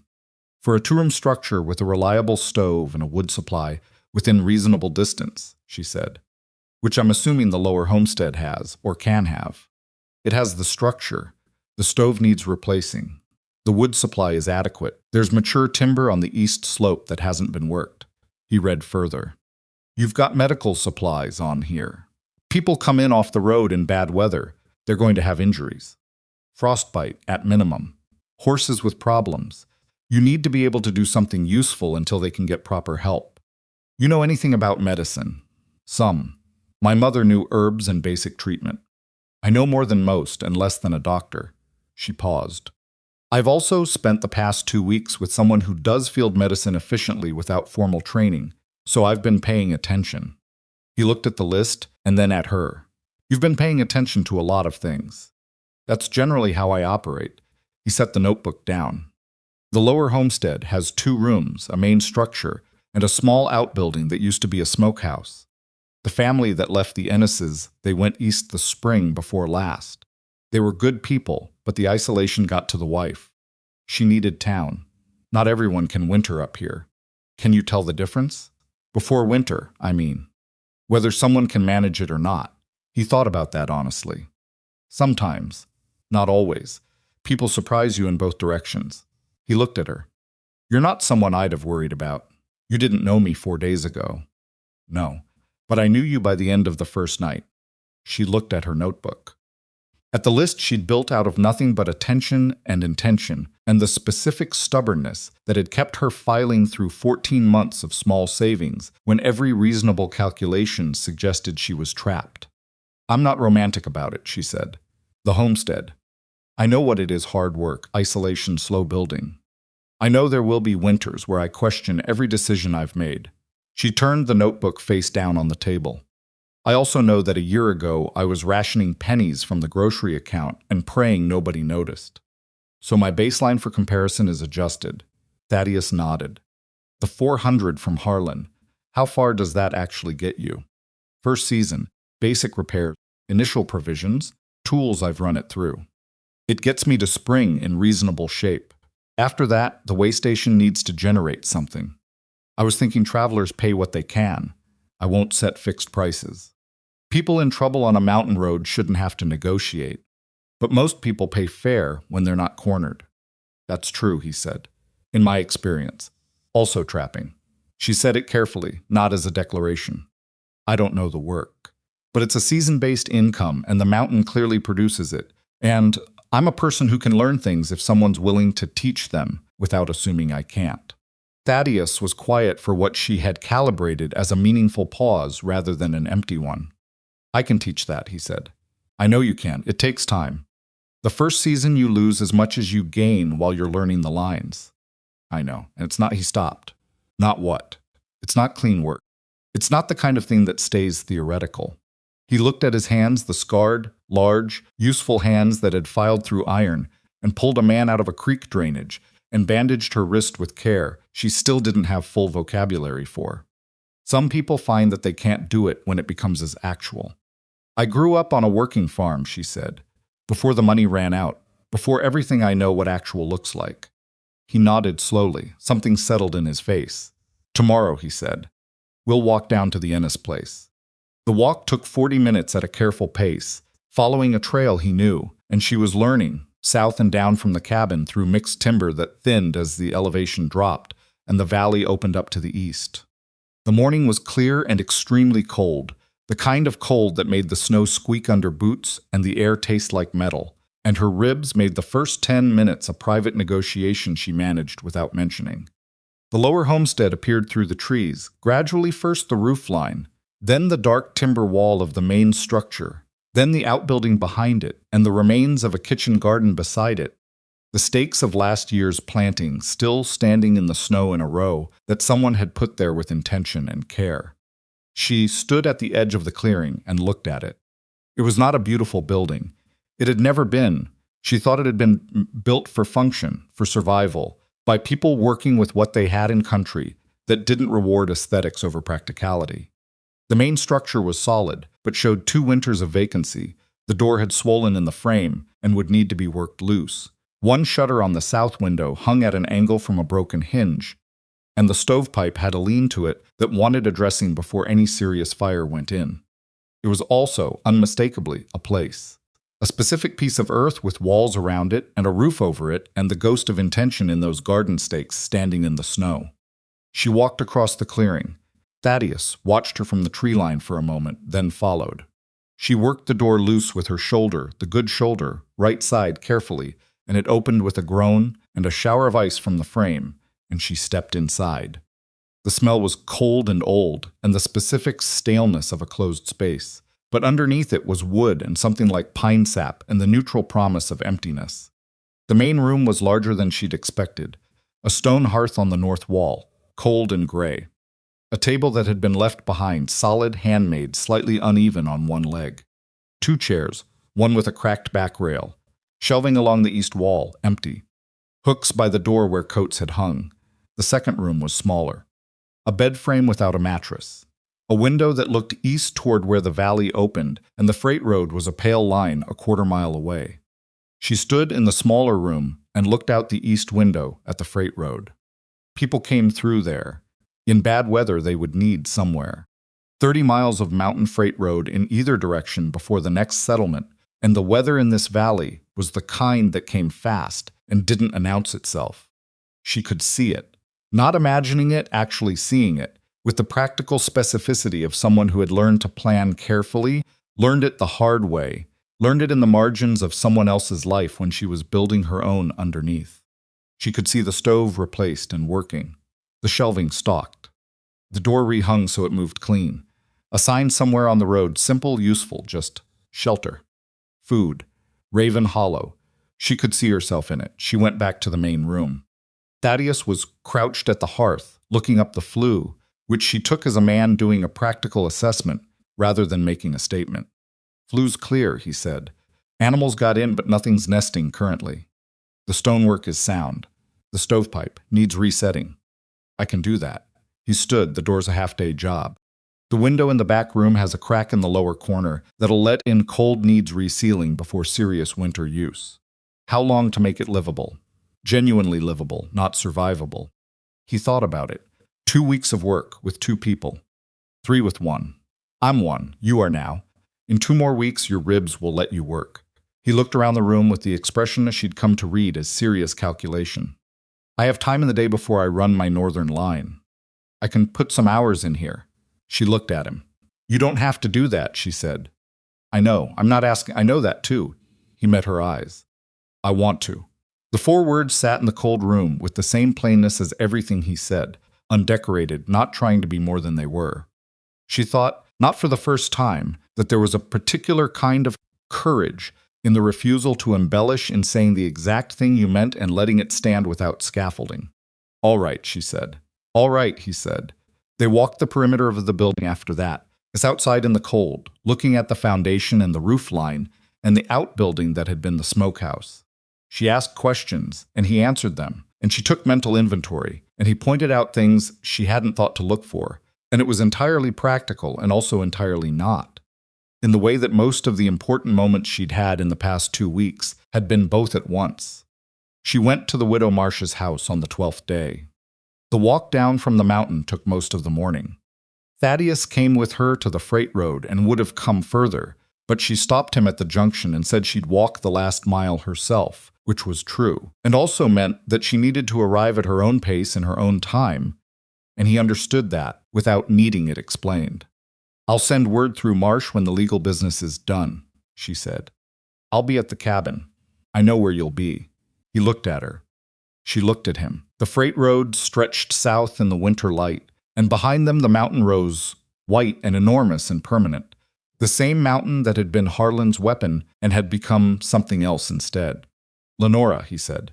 "Yes, take the time you need down there. Don't come back up because you feel you should."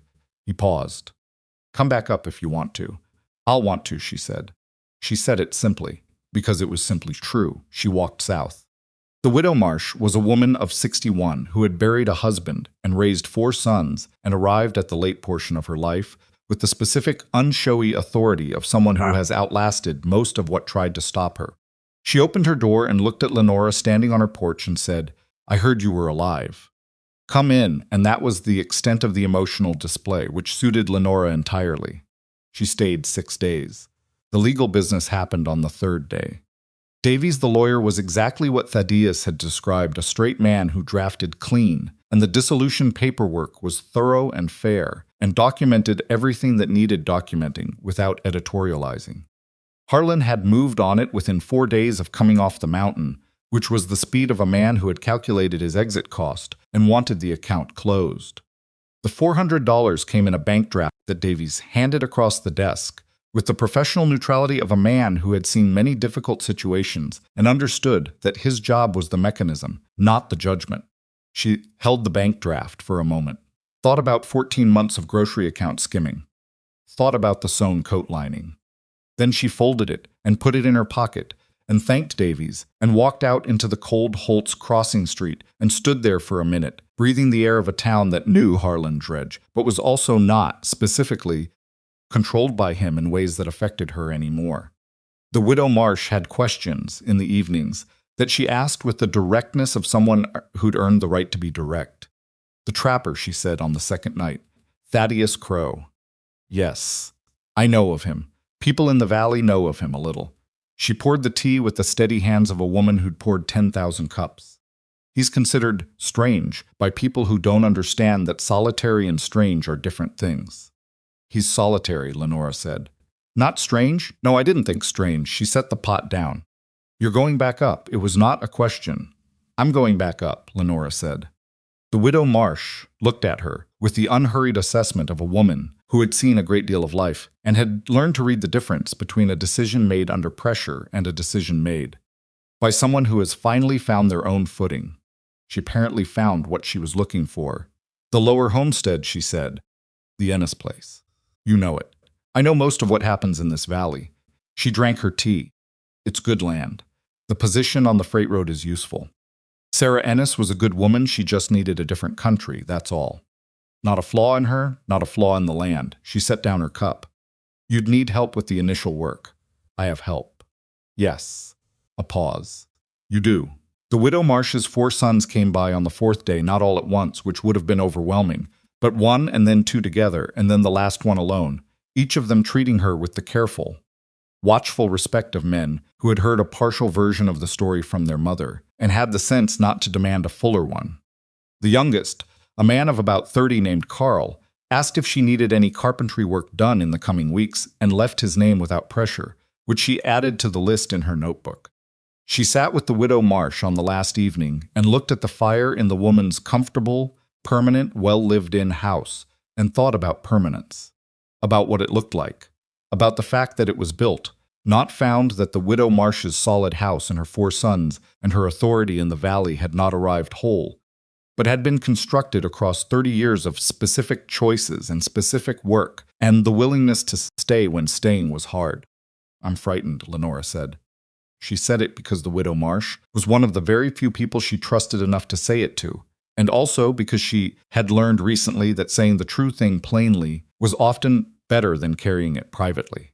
Of what specifically, the widow said, not dismissively, with the precision of a woman who knew that fear was more useful when you named its actual shape. That I'm choosing this because I'm tired of running, not because it's right. She looked at the fire, that the relief of stopping feels like certainty, and it isn't. The widow Marsh was quiet for a moment. Is there something up on that mountain that you don't want? Lenora thought about it honestly, no. Is there something here, in the valley, or somewhere west, that you want more? She thought about it just as honestly. No. Then what you're describing, the widow said, isn't fear of the wrong choice. It's fear of wanting something, in case you don't get it. She reached out and touched Lenora's hand briefly, one firm contact, then released. That's a different problem, and it has a different solution. Lenora looked at her. You go get what you want, the widow Marsh said, and you do the work to keep it. That's the whole of it.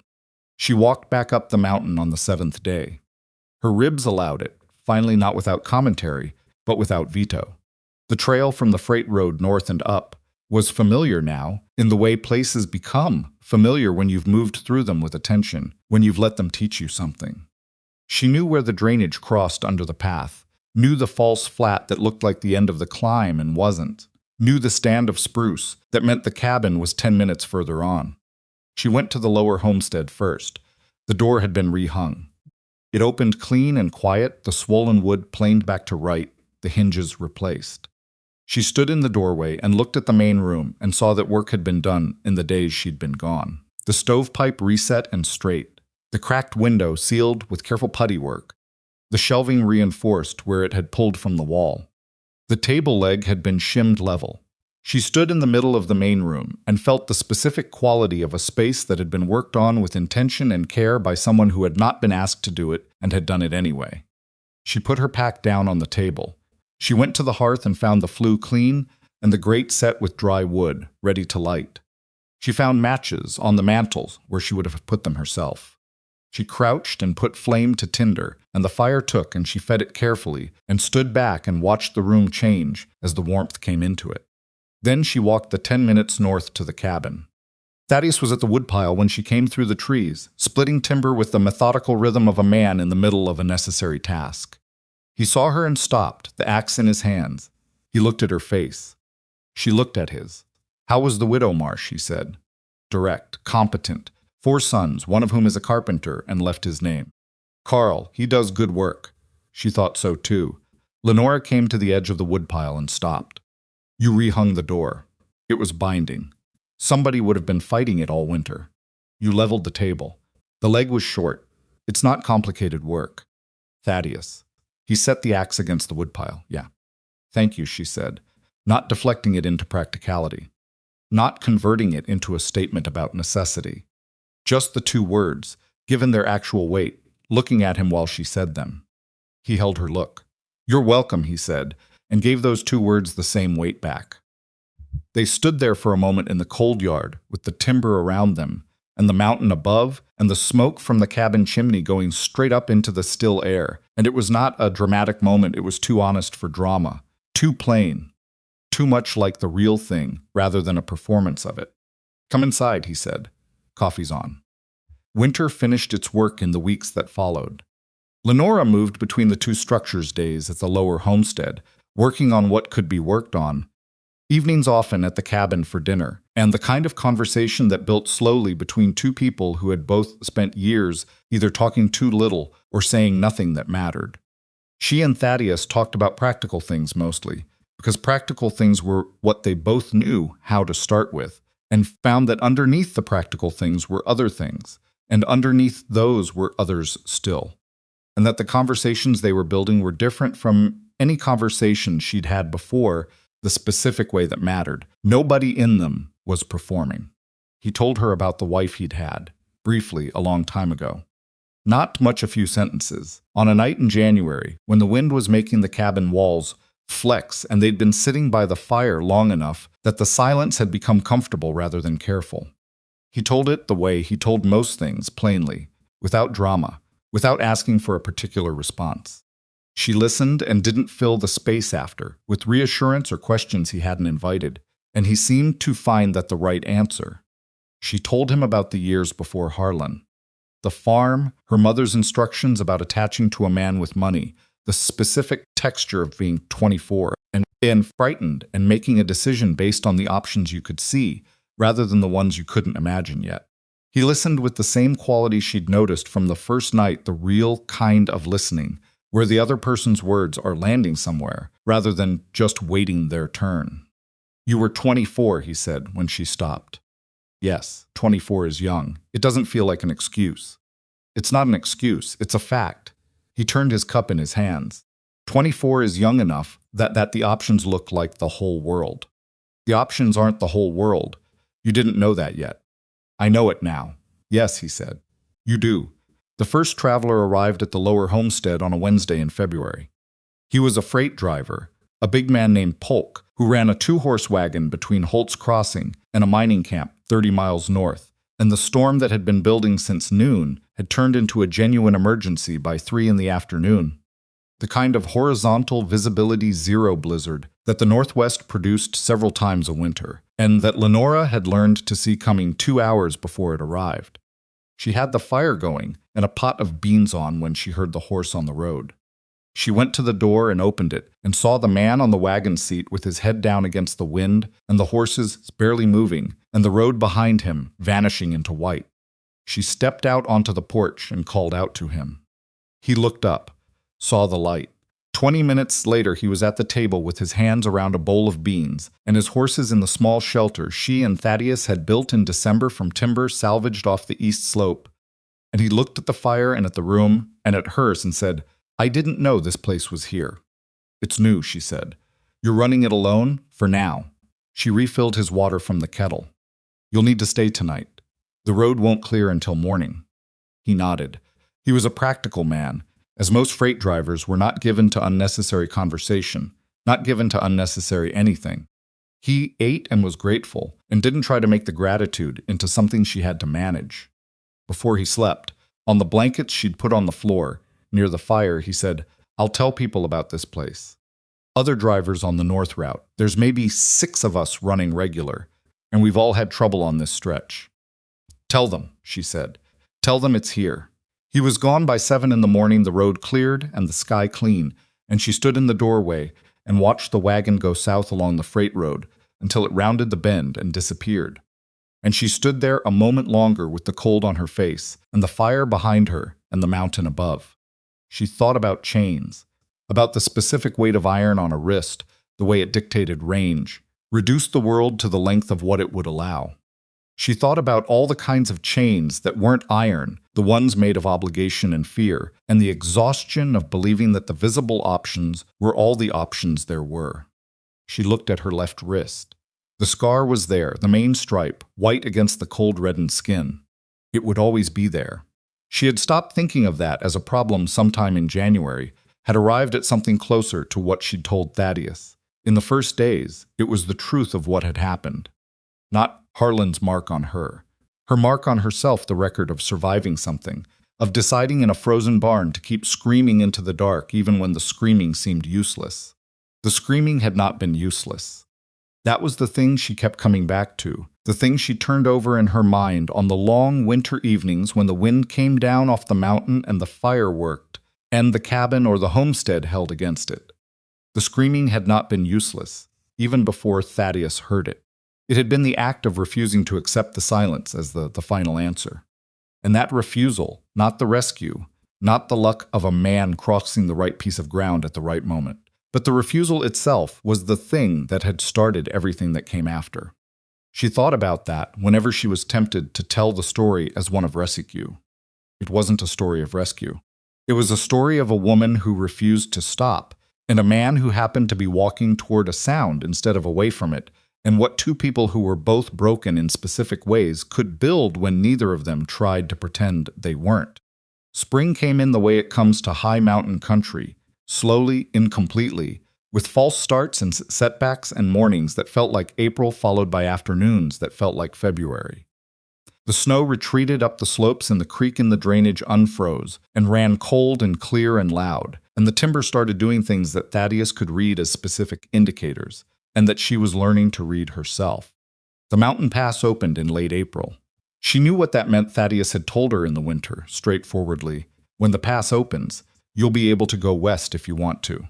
She'd nodded and said she understood, and she did. He'd given her an open door every time the subject came near it, consistent and clear, because he was that kind of man, and because he understood what it meant to someone who had spent 3 years having doors closed.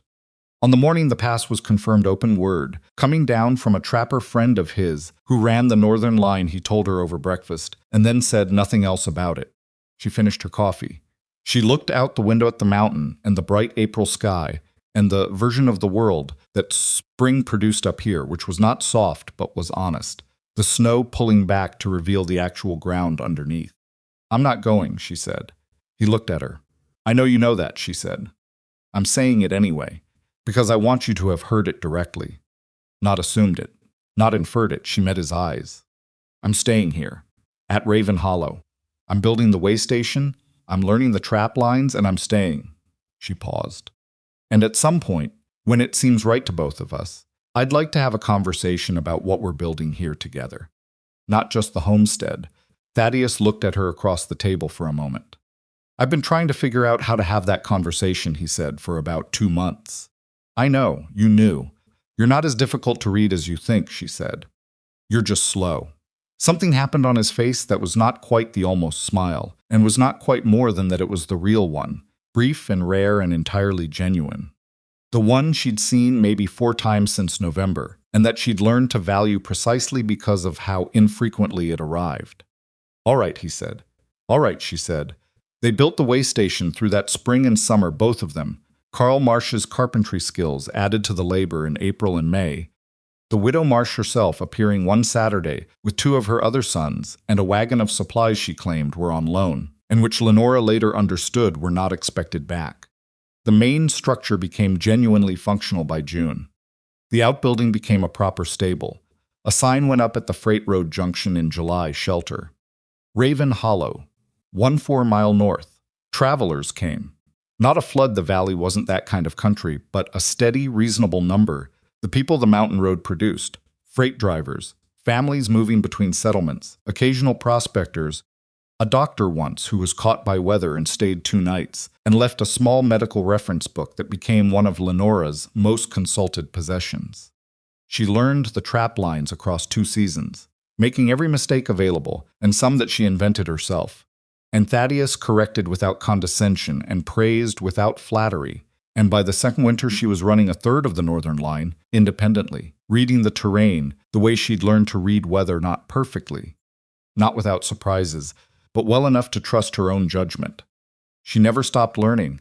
That was the part she hadn't expected, not that the learning curve was long, but that it didn't end, that the mountain kept offering new knowledge every season, that there was always something she hadn't seen before and something Thaddeus knew that she didn't yet. She liked that, actually. She had spent so much of her life being diminished that having a vastness around her that she could never fully master felt not humbling but honest. The mountain wasn't impressed by her. The mountain didn't care. She had to earn every piece of it, and the earning was the point. The conversation she'd mentioned at the breakfast table in April happened in pieces. Over the following year, in the way that conversations between two people who aren't good at conversation tend to happen, not in one formal moment, but in accumulation, in the spaces between practical things, in the small decisions that are also large decisions when you look at them honestly. They were not people who performed their feelings. They were people who demonstrated them, imperfectly and consistently, in the choices they made about where they put their time and attention and care. It was enough. It was, in fact, more than enough. It was the specific, unromantic, absolutely real thing that Lenora had never known how to want, because nobody had ever shown her it was possible. Years later, she would try to explain to a young woman, a traveler, 19 years old, passing through the way station with a bruised face and a story she wasn't ready to tell what the difference was. What it felt like when the fear finally went quiet. She sat across from the young woman in the main room of the homestead she had built with her own $400 and her own 2 hands and considerable help she'd had the good sense to accept. And she looked at the girl's careful, closed face and recognized it with the complete recognition of someone who has worn that exact expression for years. She didn't say, "It gets easier." She didn't say, "You'll find someone who treats you right." She said, "The thing that changes it isn't someone else. It's the moment you stop asking for permission to want your own life. That moment is the whole thing. Everything after it is just the work." The girl looked at her, at the room, at the window where the mountain was visible in the late afternoon light, enormous and indifferent and present, at the scar on Lenora's wrist, which Lenora had never once hidden. "What's that from?" the girl said, softly, like she wasn't sure she was allowed to ask. "A chain," Lenora said. "Someone put it there to keep me from leaving." "Did it work?" Lenora looked at the scar, at the white stripe that would always be there, the record of a frozen barn and an iron manacle and 14 months of grocery account pennies and $60 sewn into a coat lining and a scream sent into the dark that had not been useless. "For a while," she said, and then it didn't. Outside, the wind came off the mountain the way it always did in late afternoon, steady cold, carrying the smell of timber and high elevation and the coming season. In the cabin 2 miles north, Thaddeus would be banking the stove about now, running his evening checks, putting the day to rights with the methodical care he applied to everything. She'd walk up after dinner. She usually did. The young woman was watching her with an expression that was still careful, still guarded, but had something new working in it underneath. Lenora poured them both more coffee, and let the silence be what it was, not empty, not threatening, just the quiet of a mountain homestead in the late afternoon, which was the kind of quiet that didn't ask anything of you. It was, she thought, exactly that, home.